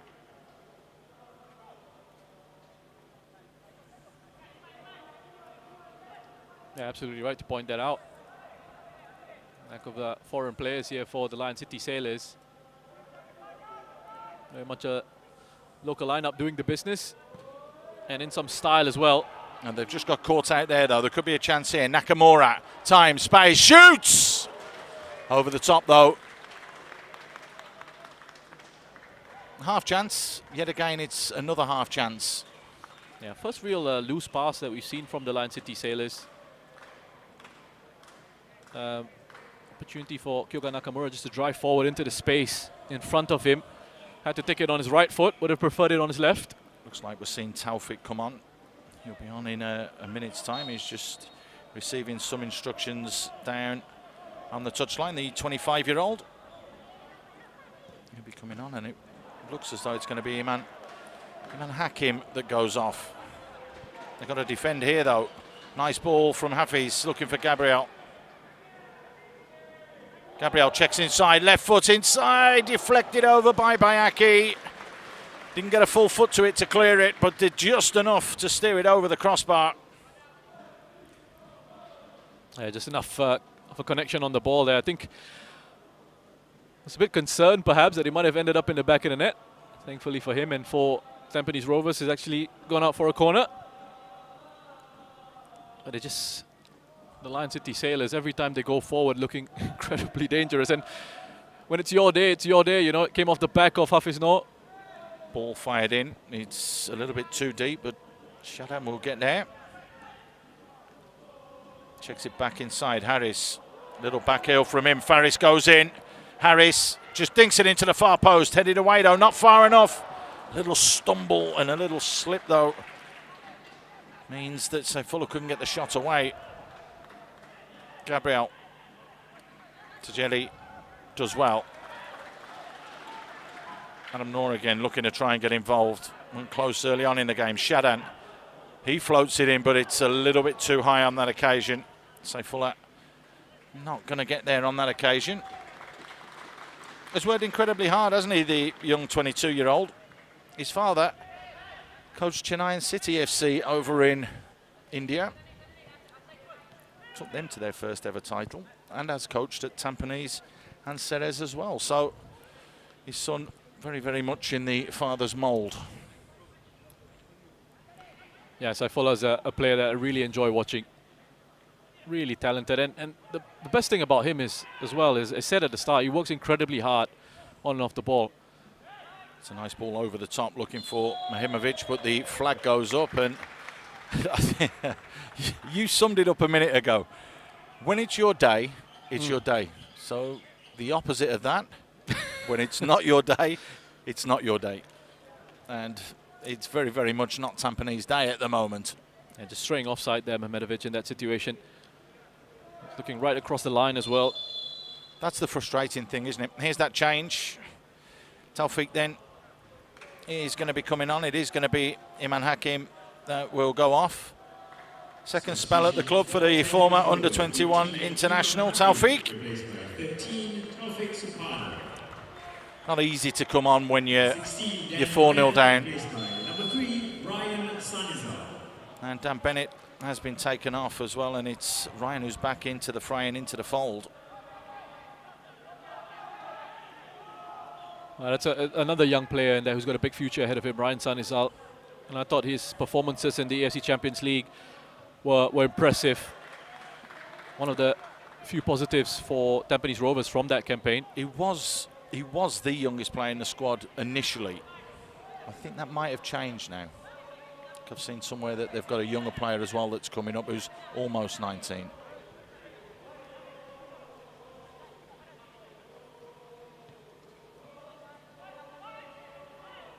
Andrew Owl, I think he's only 18, if I'm not mistaken. Ball over the top, not really going to catch out to Jelly, not the way that he's been playing today. That one's helped on. And Ryan with the header, picked up though by Hafiz Noor. Well, they're holding that line, so Hafiz goes himself. Faris has just got to check his run, so he stays on side. Hafiz looks up, 2 white shirts in the box. Plazabat just to the edge. Danger not cleared. Time and space. Plazabat, well, went for the little dink, didn't he? Yeah, it's just, he had to readjust. He had to readjust very quickly and couldn't quite get the connection that he would have liked in that situation. Just too close to his feet as he hits the ball there. But just the pace, I mean, you just sit back and admire the pace at which the Lion City Sailors are playing at and how quickly they get themselves forward. And again, you had Saifullah making a late run from midfield to provide an option in the box. As Taufik gets himself involved for the first time since he's come on down his right-hand side. He's got Noor Anwar Abdullah ahead of him to try and beat. Goes into Nakamura. Oh. Nice ball, lovely reverse pass. The little back heel, is it one back? Yes, it is. The flag stays down, it's no mistake. And it's Boris that gets himself on the score sheet as well. Well, we said the game's not over till it's over. Is that going to be one that starts what would be a miraculous comeback? This is beautiful from Kyoga Nakamura. It's that no-look pass, just the disguise on the pass that he puts in there. He actually, when you look at Nakamura, you have a look at where he's looking at. It just looks like it's going to be a simple sideways pass. That's where his eyes are focused on.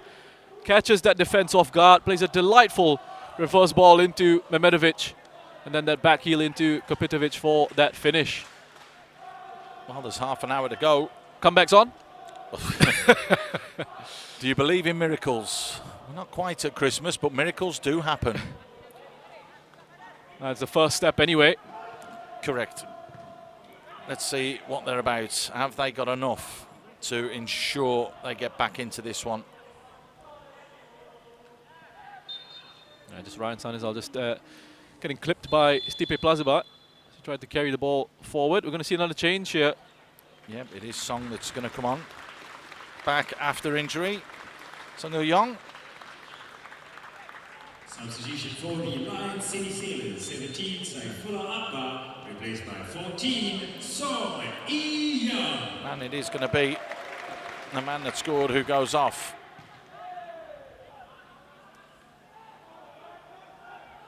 Yeah, it's a well-deserved rest, Saifullah. Good to see Song back into the side as well. I think he picked up a red card in the last match before the break. Oh, Yasser doing well there, just trying to create a yard for himself and hit the target, but to no avail.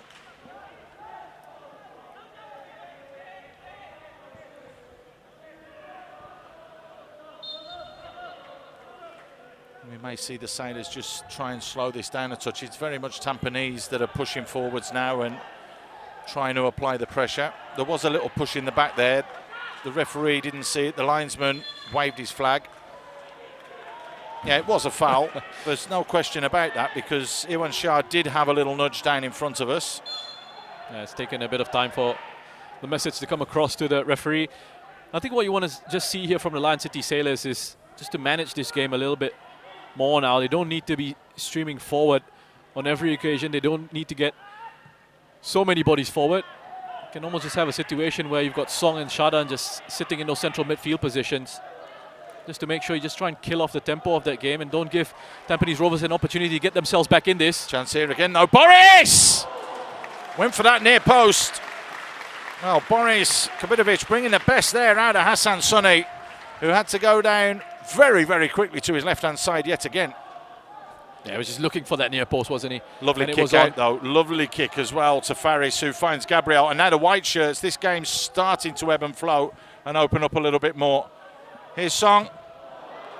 Well, that was basically his first kick since coming on and coming back into the game. Just didn't get over the top of the ball.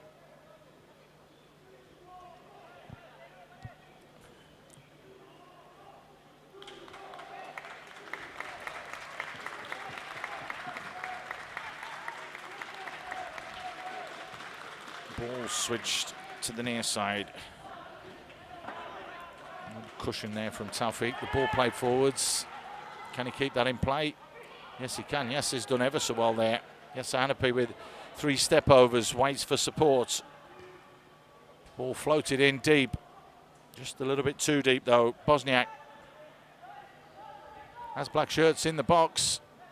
However, that's headed away from Noadam. Song dispossessed. Taufik. Still Taufik. Still Taufik. Just popped out to the edge of the box, but Amaral leaning back, always going to fire that one over the top. Yeah, it's a difficult shot from range for Amaral. It was off balance as he hit that one. But this is good. I mean, we're starting to see Tampines string a few passing moves together. It's been a little bit of switch in the setup as well, with Taufik coming out onto this right-hand side. That means Mehmedovic has moved back into more of a central position, and he's getting involved in the game a bit more for Tampines Rovers. I think the question will be is why didn't they start this way? Well, I think the phase of the game is different as well, with the Lion City Sailors now having that lead and wanting to just sit back a little bit more. That means that Tampines will have a bit more time in certain areas like this, for example, to build out from the back. Well, as you noticed in the first half, the Sailors weren't giving Tampines Rovers that opportunity to play out from the back. No, that's right. They were pushing right on. This man had dropped into the hole a couple of times, as he's done again. Stipe Plazibat plays it out wide to Gabriel.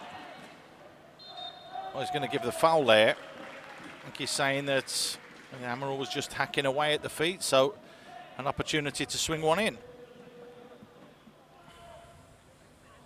Yeah, just sitting back a bit more, Lion City Sailors, and you can understand that. They just still have to maintain that intensity in the pressing and make sure the lines are nice and compact. It's no problem sitting back. You don't want to press high up, just back a little bit and make sure you don't commit any sorts of sloppy errors. Back pass almost under hit by Tajali back into Hassan. Apologizes for that. There was no way that he was going to underhit that one though, was there? Hassan going straight through that.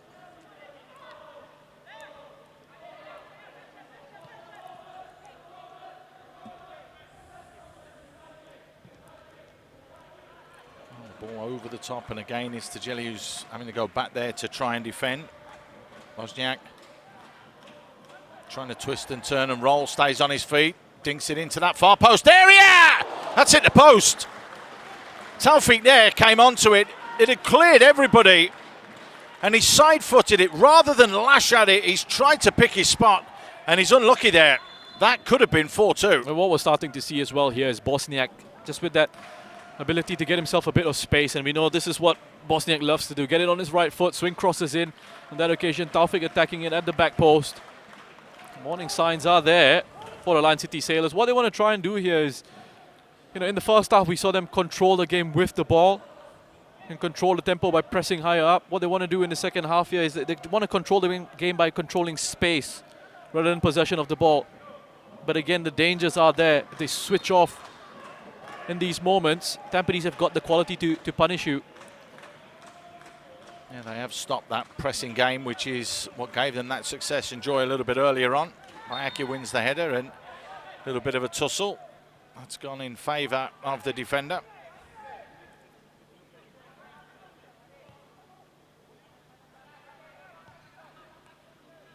It is again. Bosniak looking to create that yard. Checks back. Has the support this time. Oops, a mistake there from Bayaki, but Ryan is there to mop and tidy things up.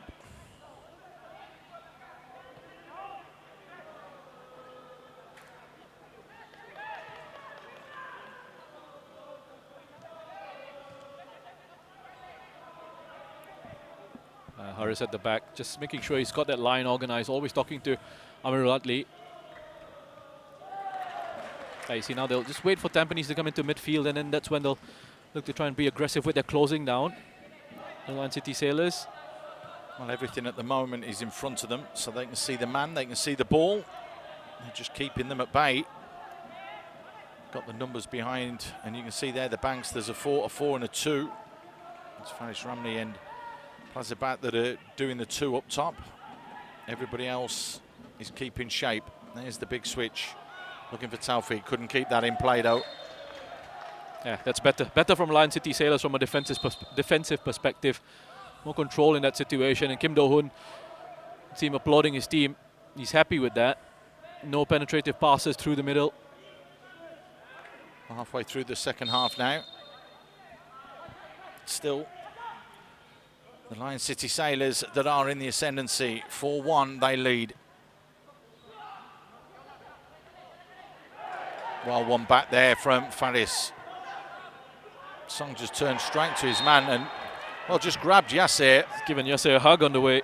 Well, you said about hugging earlier on, you see. That's the thing. They obviously heard you. He must have been listening in. But yeah, I mean, just a loose touch by Song, allowing Yasser to get his body in the way there.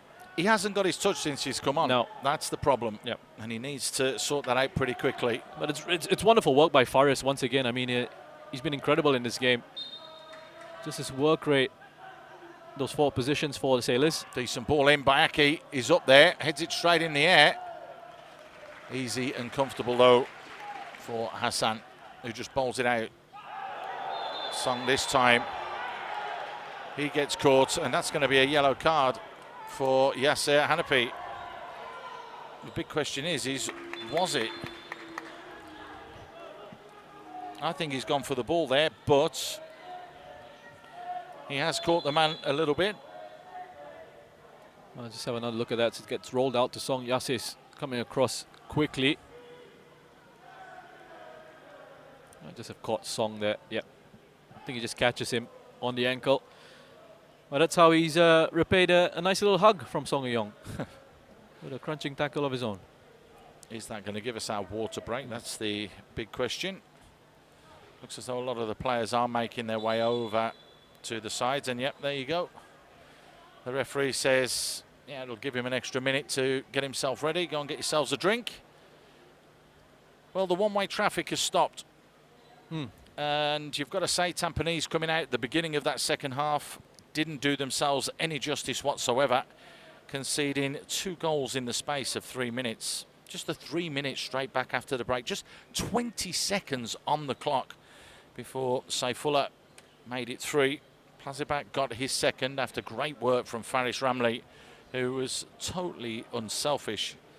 And then it's Kipitovic that managed to, well, pull a goal back. Here's this first goal, given away straight away from the kickoff. Yeah, it's the pressure that they apply at midfield, and they take it off Iman Hakim here. But then that switch in the tempo, that quick transition there is key for the Lion City Sailors. And again here, have a look at Faris Ramli. Pounces. And that giant gap you've got between the central defenders is just invites Faris Ramli to go on, take the ball away from Shazwan, lay it off for Stipe Plazibat for that finish. And then Tampines Rovers here with a bit of class. The first real bit of class was seen from them in this game. Nice disguise on that pass. Lovely bit of skill by Mehmetovic. And a simple finish in the end by Kapitovic. Wonder if it stays like this, if Kim Do-hoon would be unhappy at not keeping a clean sheet, because they were in total control. There was no doubts about that, and they just seemed to have gone to sleep. However, with 20 minutes to go, it's still game on. Another goal here could give us a bit of a tense finish. Yeah, I think from a coach's perspective, you're always going to look at situations where you could have done better, whether you've won 4-0, 5-0.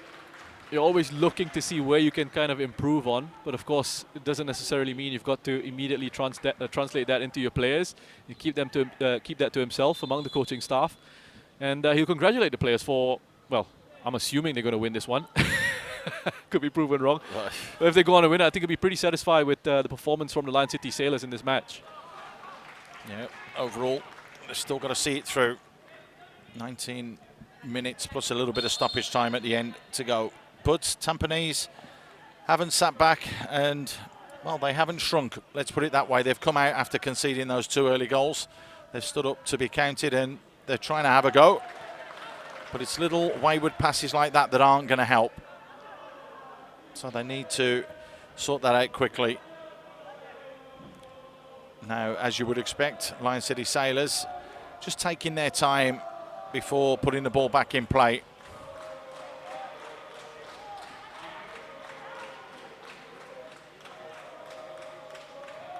And the little flick didn't come off on that occasion. Mehmetovic. Ball forwards looking for Bosniak.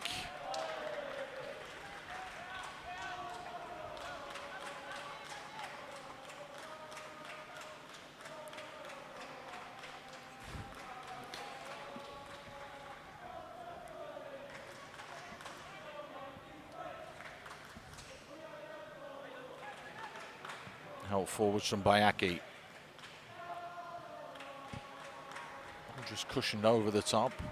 Tajeli easily just shepherding that one out for a goal kick. Again, it's just all these extra few seconds that take time off the clock that will help the Lion City Sailors. Yeah, they won't mind this at all. I mean, it breaks up the rhythm of the game. Either way, a few seconds, stoppages of play. Just see with Hassan as well. Tajeli's just gone down and taking the time here. Is that a little bit of cramp? Cramp, yeah, I think that's exactly what it is. 70 minutes into the game.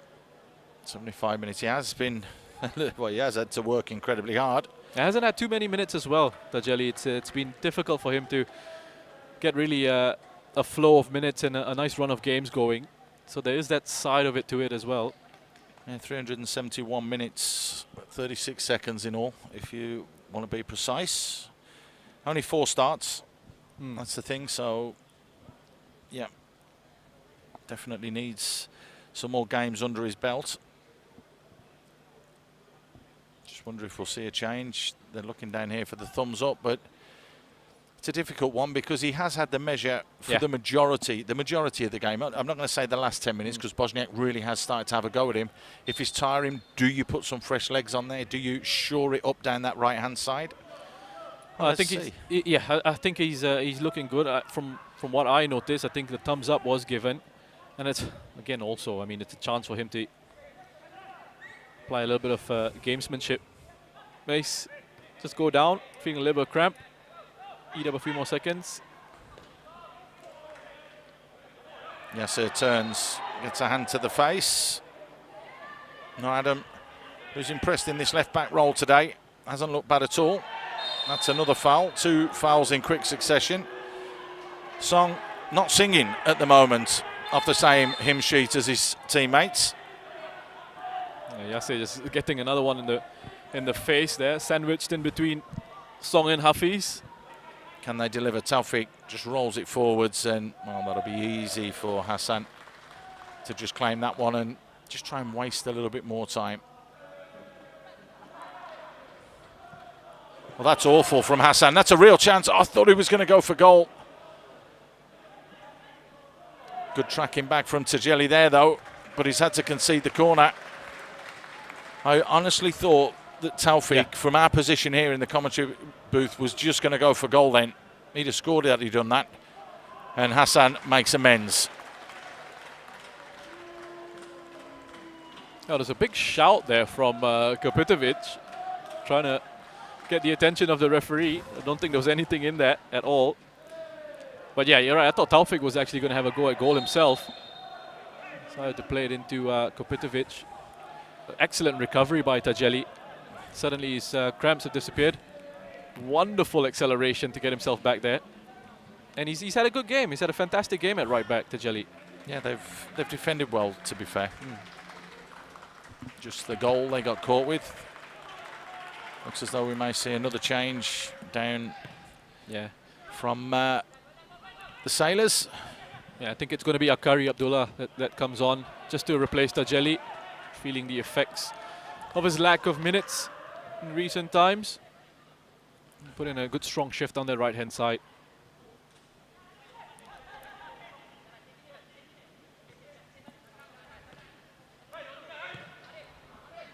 Ball dinked forwards, but Harris, who has looked very, very comfortable today, he hasn't got out of a canter, has he? If you were a horse, the canter is just where it just trots along and it's just nice and smooth and steady.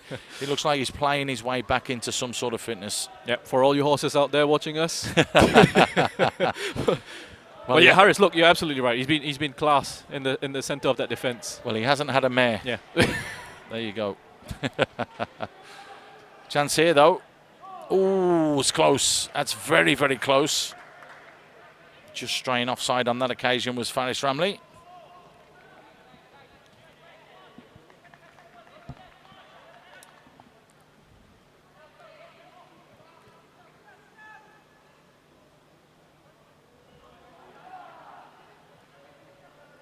Three offsides to 2. Does look as though we will see that change. Akari coming on for Tajeli in a moment or two. Opting for the fresh legs. Yeah, no need to take any sorts of risk here now with the position that the Sailors are in at the moment. Nakamura's just flicked that out wide there. Plazabat was moaning, and well, Hassan again. Comfortable, easy claim for him. Yeah, he's finally going to be going off here. He's going to be stretchered off. Tajeli. Yeah, really, really taking his time. We will have that change now. So we already mentioned that we had one player with a famous father that's won titles. There's another one coming on now with another famous father, Abdullah Noor, of course. So Akiri Abdullah is the man that's coming on.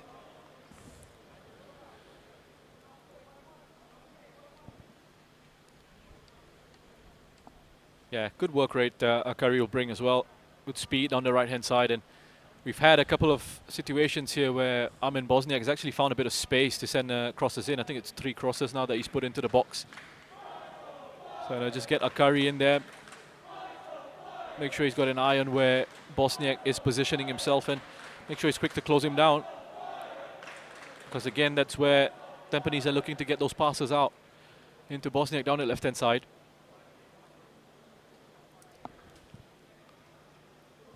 But I mean, really, aside from that goal that we saw from Tampines, it's been really well controlled by the Lion City Sailors. As we touched on, they dropped back into that 4-4-2. No need to press high. Just make sure you control the spaces, especially in those central areas. Well, you can win games by killing areas, like you say. You're absolutely spot on. If your defensive midfield players tuck in and drop in, your wingers tuck in, you make yourself compact. It's not difficult. Well, the referee has to do a drop ball because he blew the whistle. That's why Hassan was going to kick it, but he's not allowed to because the ball wasn't in play. Now it is. So 10 minutes to go. Lion City Sailors have shown that they've got all hands on deck when it comes to trying to get all 3 points here, but can they see it across the line?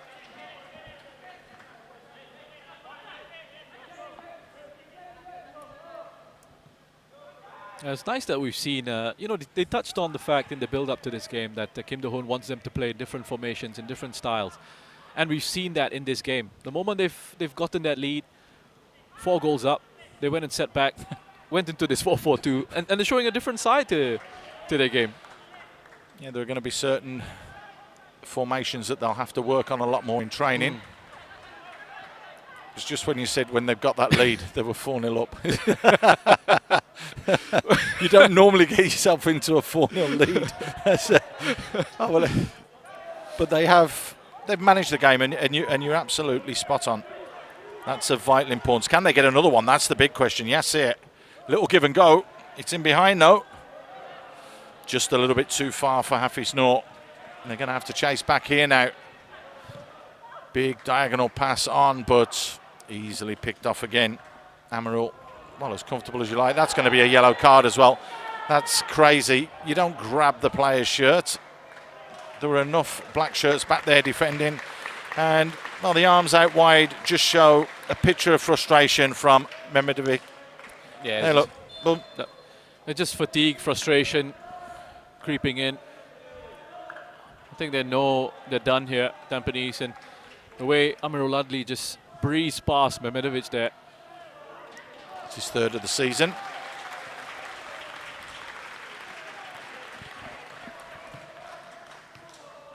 Nice touch there from Stipe Plazebat. No Adam. Does well. It's Faris. Faris Ramley. Nice little ball back. Song, little give and go. Little step over Song. There are white shirts forwards. Just over the top. Well, the man that's just come on as a substitute, almost making a name for himself there. Akari Abdullah pushed up from the back, but fires over. Yeah, wonderful move again by the Lion City Sailors. Just linking up so well. Quick touches of the ball in tight spaces there on the edge of the box.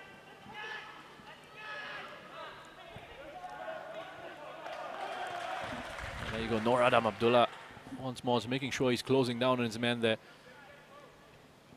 Forcing him into a pass backwards.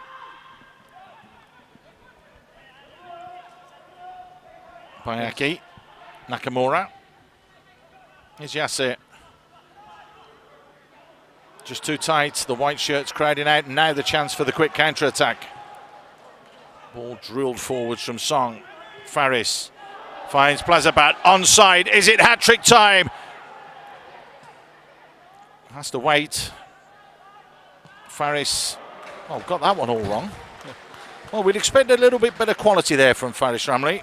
Yeah, I think he's just looking for a goal for himself. He's worked ever so hard. He's been incredible. He deserves one, to be fair. He does. And actually, Stipe Plazebat was away, was through on goal. Just got a little bit distracted by Irwan Shah, had to shove him off. He was forced to just hold it up for a bit, wait for that support to arrive. And they come again, though. Pozniak on that far side, plays it inside, screams for penalties, not given. So the white shirts will look to break out again. Plazabat with the layoff. Gabriel Quack getting involved as well. Song playing it forward. That was an excellent challenge by Akari. And another excellent challenge on this occasion, it's Taufik.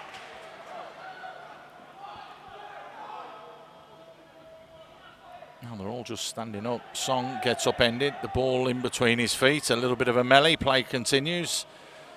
Faris back there helping out defensively as well. Plazabat gets challenged from behind. Play on, said the referee. Yasser Hanapi just rolls it forwards.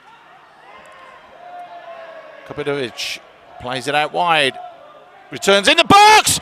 Good save from Hassan Sunny.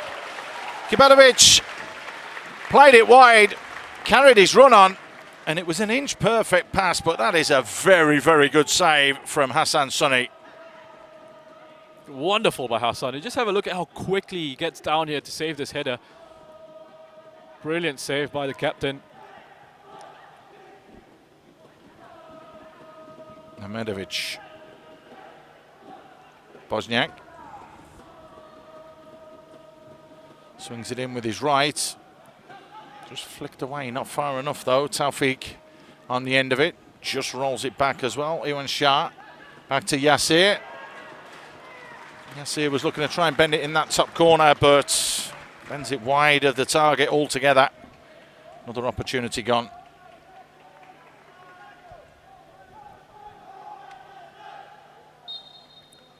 I think it's we're going to have another look at that save and just admire this goalkeeping from Hassan. Immediately as the ball comes across, he switches his line of sight to where the ball is going to land, straight onto the head of Kapitovic.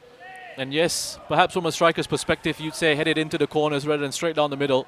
But still, Hassan has to react very quickly to that because of the distance between the header and where he was in goal. Oh, Song unnecessarily gets himself a yellow card. You're winning 4-1 and you get booked with 4 minutes to go for not retreating. That's a silly card. It could come back to haunt him later on. Nice little layoff and good work again.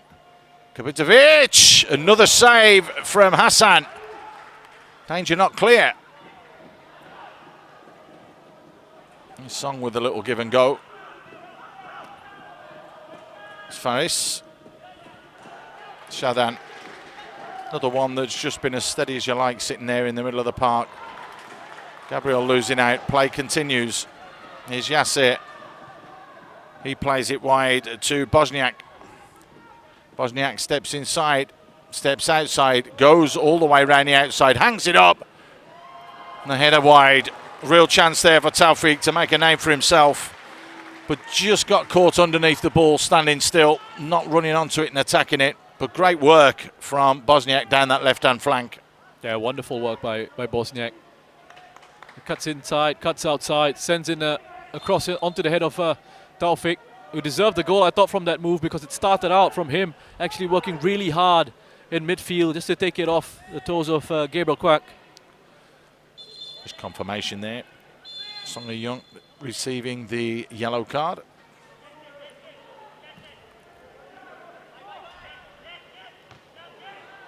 Oh, that's a big header there from Bayaki.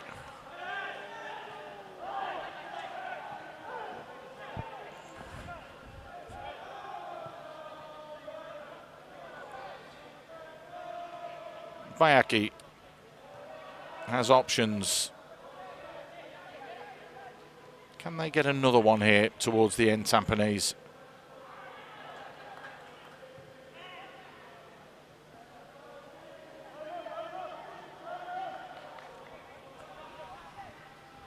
Well, they're going to have to snap out of this pretty quickly, Tampines. We did mention at the start of the second 45 minutes about the importance of winning games and the importance of losing games, because if you keep going on a losing streak, it does not help confidence. Well, they break here again with Faris Ramli. This looks so dangerous, but good challenge. Good challenge, really good challenge by Ryan Sanizal. Nice ball played over the top as well. That's cool, calm defending. And I've got no idea why Hassan even tried that, because it was always going to go behind, and there wasn't going to be enough power for him to head it for a throw-in. I'm going to give him some stick when I speak to him later on. Yeah, about go that. for it. I think he'll tell you that he's just really enjoying himself, making all those saves, wanting to get involved a little bit more. Yes, Hanapi to deliver. Flying across for the cameras. Bayaki with a header, and you hear the scream. He knows he should have done better. I mean, I think there's a good chance we could see about 4 or 5 minutes of time. Have you just rubbed a crystal ball? Yeah, there'll be 4 minutes as we come up to the final few seconds of this half. No, but we were just saying they've got to snap out of this quickly, because Tampines on the 19th take on Balestier. So, again, it's going to be a tough game. They got punished in midweek, didn't they? Yeah, and I think, is that going to be at the Toa Payoh Stadium as well, which is a difficult pitch to play on. And they've got Geylang as well after that, and then Tanjung Pagar. So I guess you could say that the next 3 fixtures are against sides in the bottom 4. And it's 8 games without a win and without a draw. That's the problem. So you've got to try and turn that around quickly. I think the big issue for Tampines as well is coming into this game. They've actually not won an SPL match against any of the sides in the top 4, and that looks set to continue here. There's confirmation of your crystal ball. 4 minutes added on. The Sailors now know, because we're not going to see 3 goals in the final 4 minutes. They know that victory on the 20th against Tanjung Pagar will see them go to the top of the table, albeit on goal difference, as everyone's trying to get on the act. Faris, as much as it's been his team's day, it hasn't been his day, has he? He's toiled and toiled, he's set them up, but he just can't score himself today. Yeah, he's picked up a couple of assists for himself here, and he's been incredible in that forward line. He's still looking for that goal, just to round things off. And again, he was. I've just got a smile on my face because Hafiz Noor was standing in acres of space down the right-hand side with his hands up in the air. He wasn't ever going to get it, was he? Faris wants that goal for himself. Let's see the delivery here. Will we get one more goal? Fired in. Free header for Harris. He got in front of his man. Just didn't get enough on it. The 2 central defenders for the Sailors have played extremely well today. Harris getting more minutes under his belt, which will be good and important for him. Model professional though. Is Faris. Still Faris. Oh, that's very, very clumsy. That's going to result in a free kick. Just losing his patience there, Taufik. Twisting and turning from Faris Ramli. He's never going to win it. That's the thing. 25-year-old should know better than to go in with a haphazard and a clumsy challenge like that. Just touching on the central defensive partnership of Haris and Amirul. It has looked very good. Controlled things from the back, and I've just noticed Haris as well talking to his teammates around him, making sure he's guiding everyone along from a deeper position there. Amirul, for me, as I said earlier in this match, has been very consistent this season. Well, the little ball in behind. He had to scramble there, Taufik, to defend. Just got enough on it.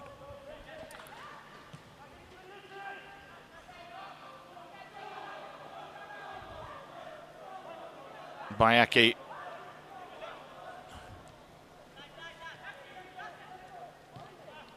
Yeah, see it.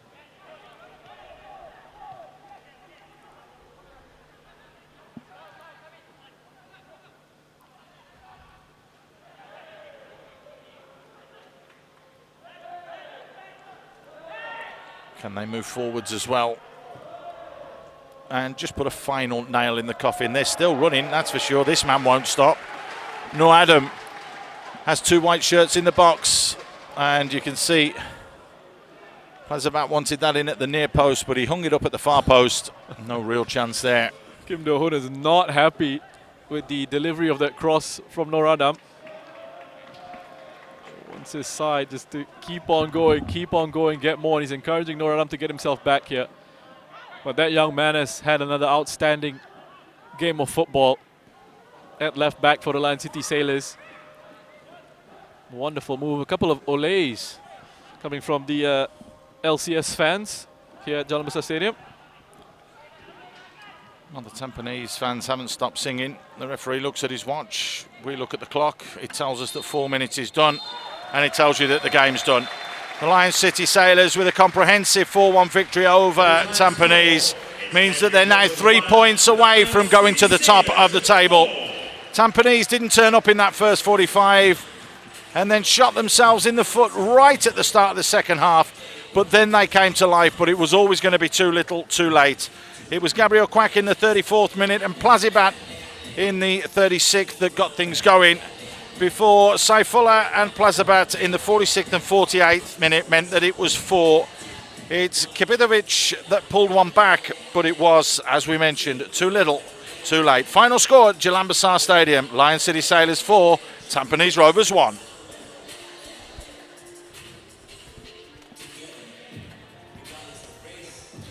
Yeah, I mean, a wonderful performance by Lion City Sailors, just adding different aspects of their game here in terms of their formation as well.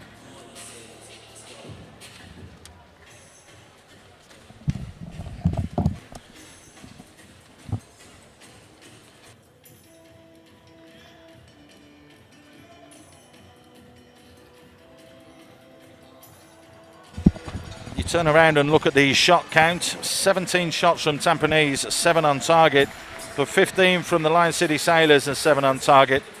It tells you that it could have been a very, very different game, but the clinicalness of the Sailors and Tampines just shooting themselves in the foot on too many occasions really cost them, Roshan. Yeah, not making those defensive errors, allowing Lion City Sailors to get some simple goals there. Yeah, look, 17 shots in the end, 7 of those were on target. Hassan Sani had to be called into action. And make some really good saves in that second half to just trying to maintain that gap, keep it at 4-1. But really, I don't think we can begrudge the win for the Lion City Sailors. No, but you've got to turn around and say that first half performance from the Lion City Sailors, particularly after half an hour when they got into their stride and they started scoring goals, they looked very, very comfortable, didn't they? They certainly did. It started with Stipe Plazibat, who's a very complete centre forward, and dropping in to midfield to set up his teammate Gabriel Kwak here. Times his run really well, and it keeps his composure as he sees Shazwan coming out to him to try and close down the angles. Just lifted over the goalkeeper. Good technique on the finish. And it was a goal that they deserved. They started off the better side. They were very quick with their play, very quick with those transitions getting forward and how aggressive they were. Didn't take them very long. Yeah, didn't take them very long to add a second, did it? No, it didn't. And again, it's Shadan who wins it in midfield. And this was a key aspect of the Lion City Sailors game here tonight. And I think the fact that they were able to win it and close down very quickly in central midfield, and basically at times almost set these little traps, inviting Tampines to play into those areas, win it in those positions, and then get themselves forward in these counter-attacks. And Stipe Plazibat getting a goal for himself there off Faris Romley assist. 20 seconds into the second half, Tampines do this.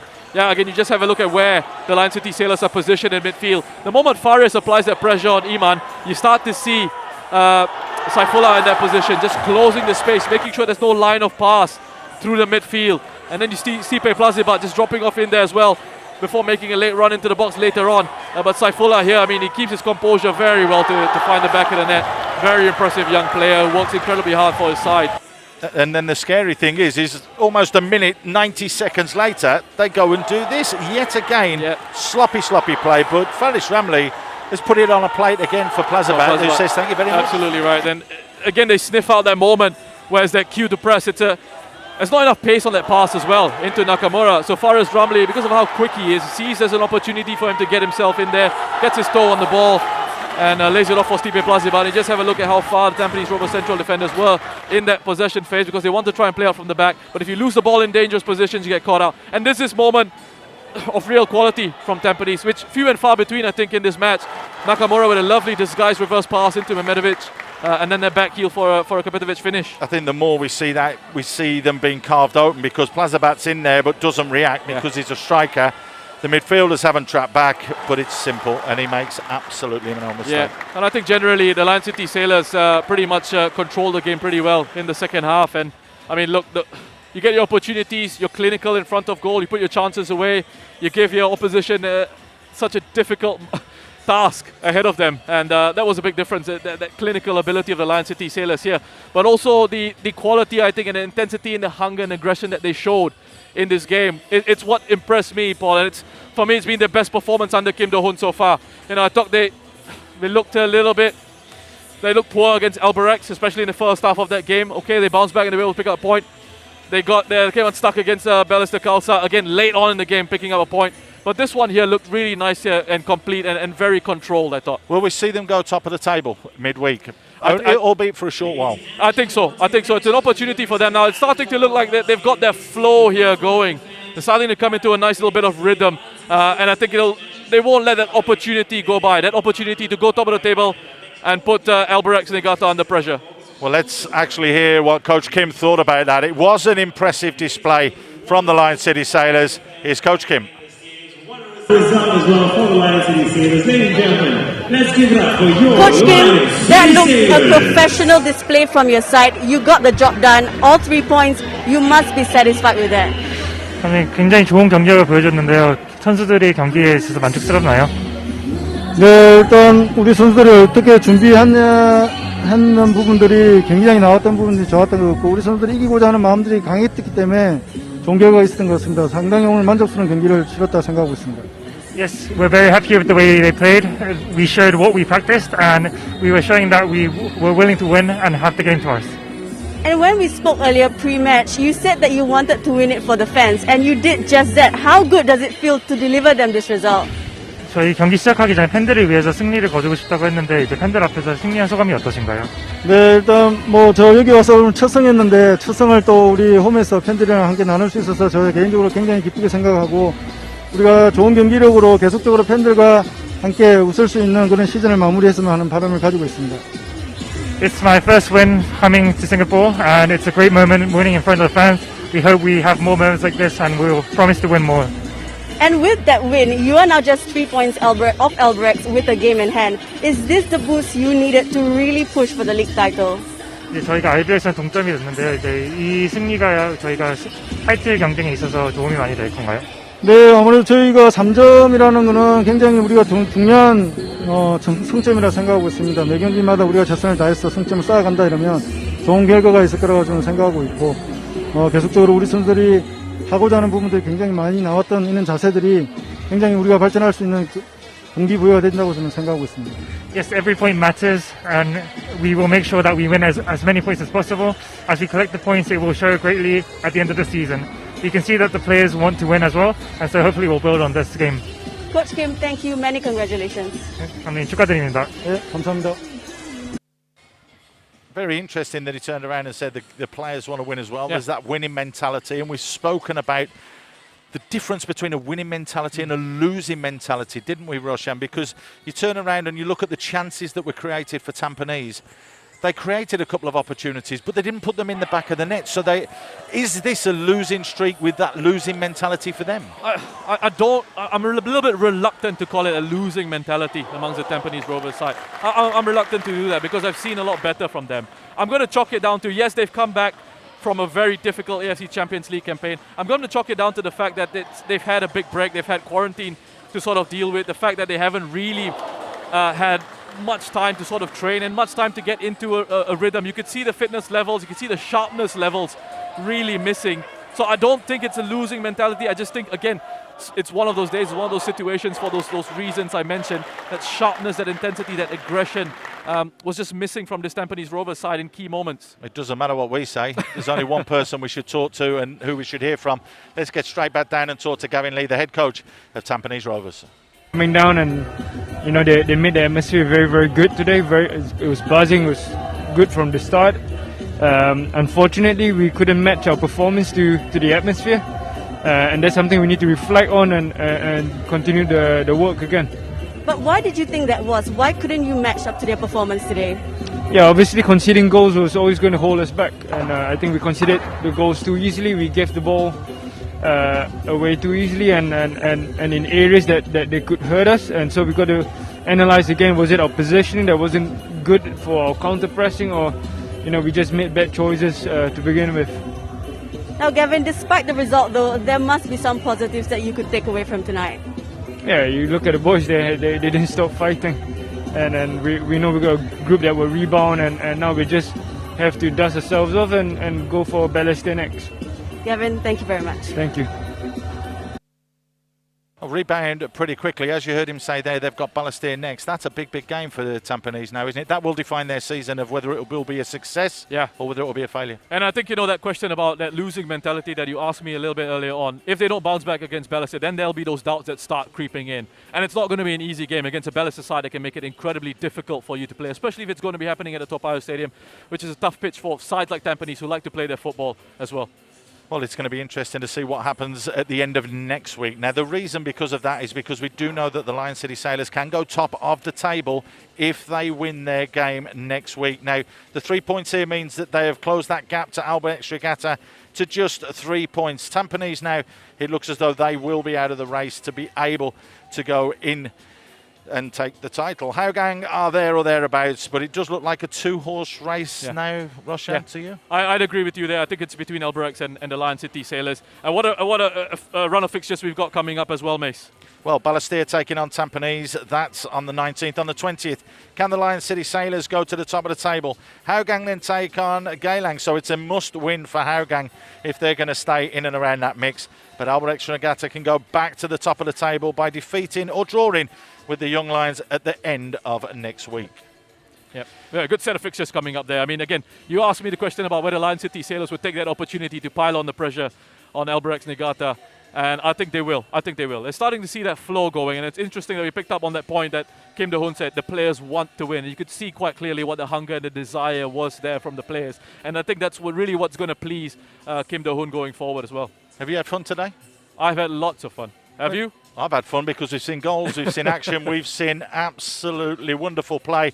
We've seen goals galore, which is what the league has epitomised so far. The Lion City Sailors go within a nipple of going to the top of the table, just 3 points now behind Albirex Niigata. A win midweek will see them go top.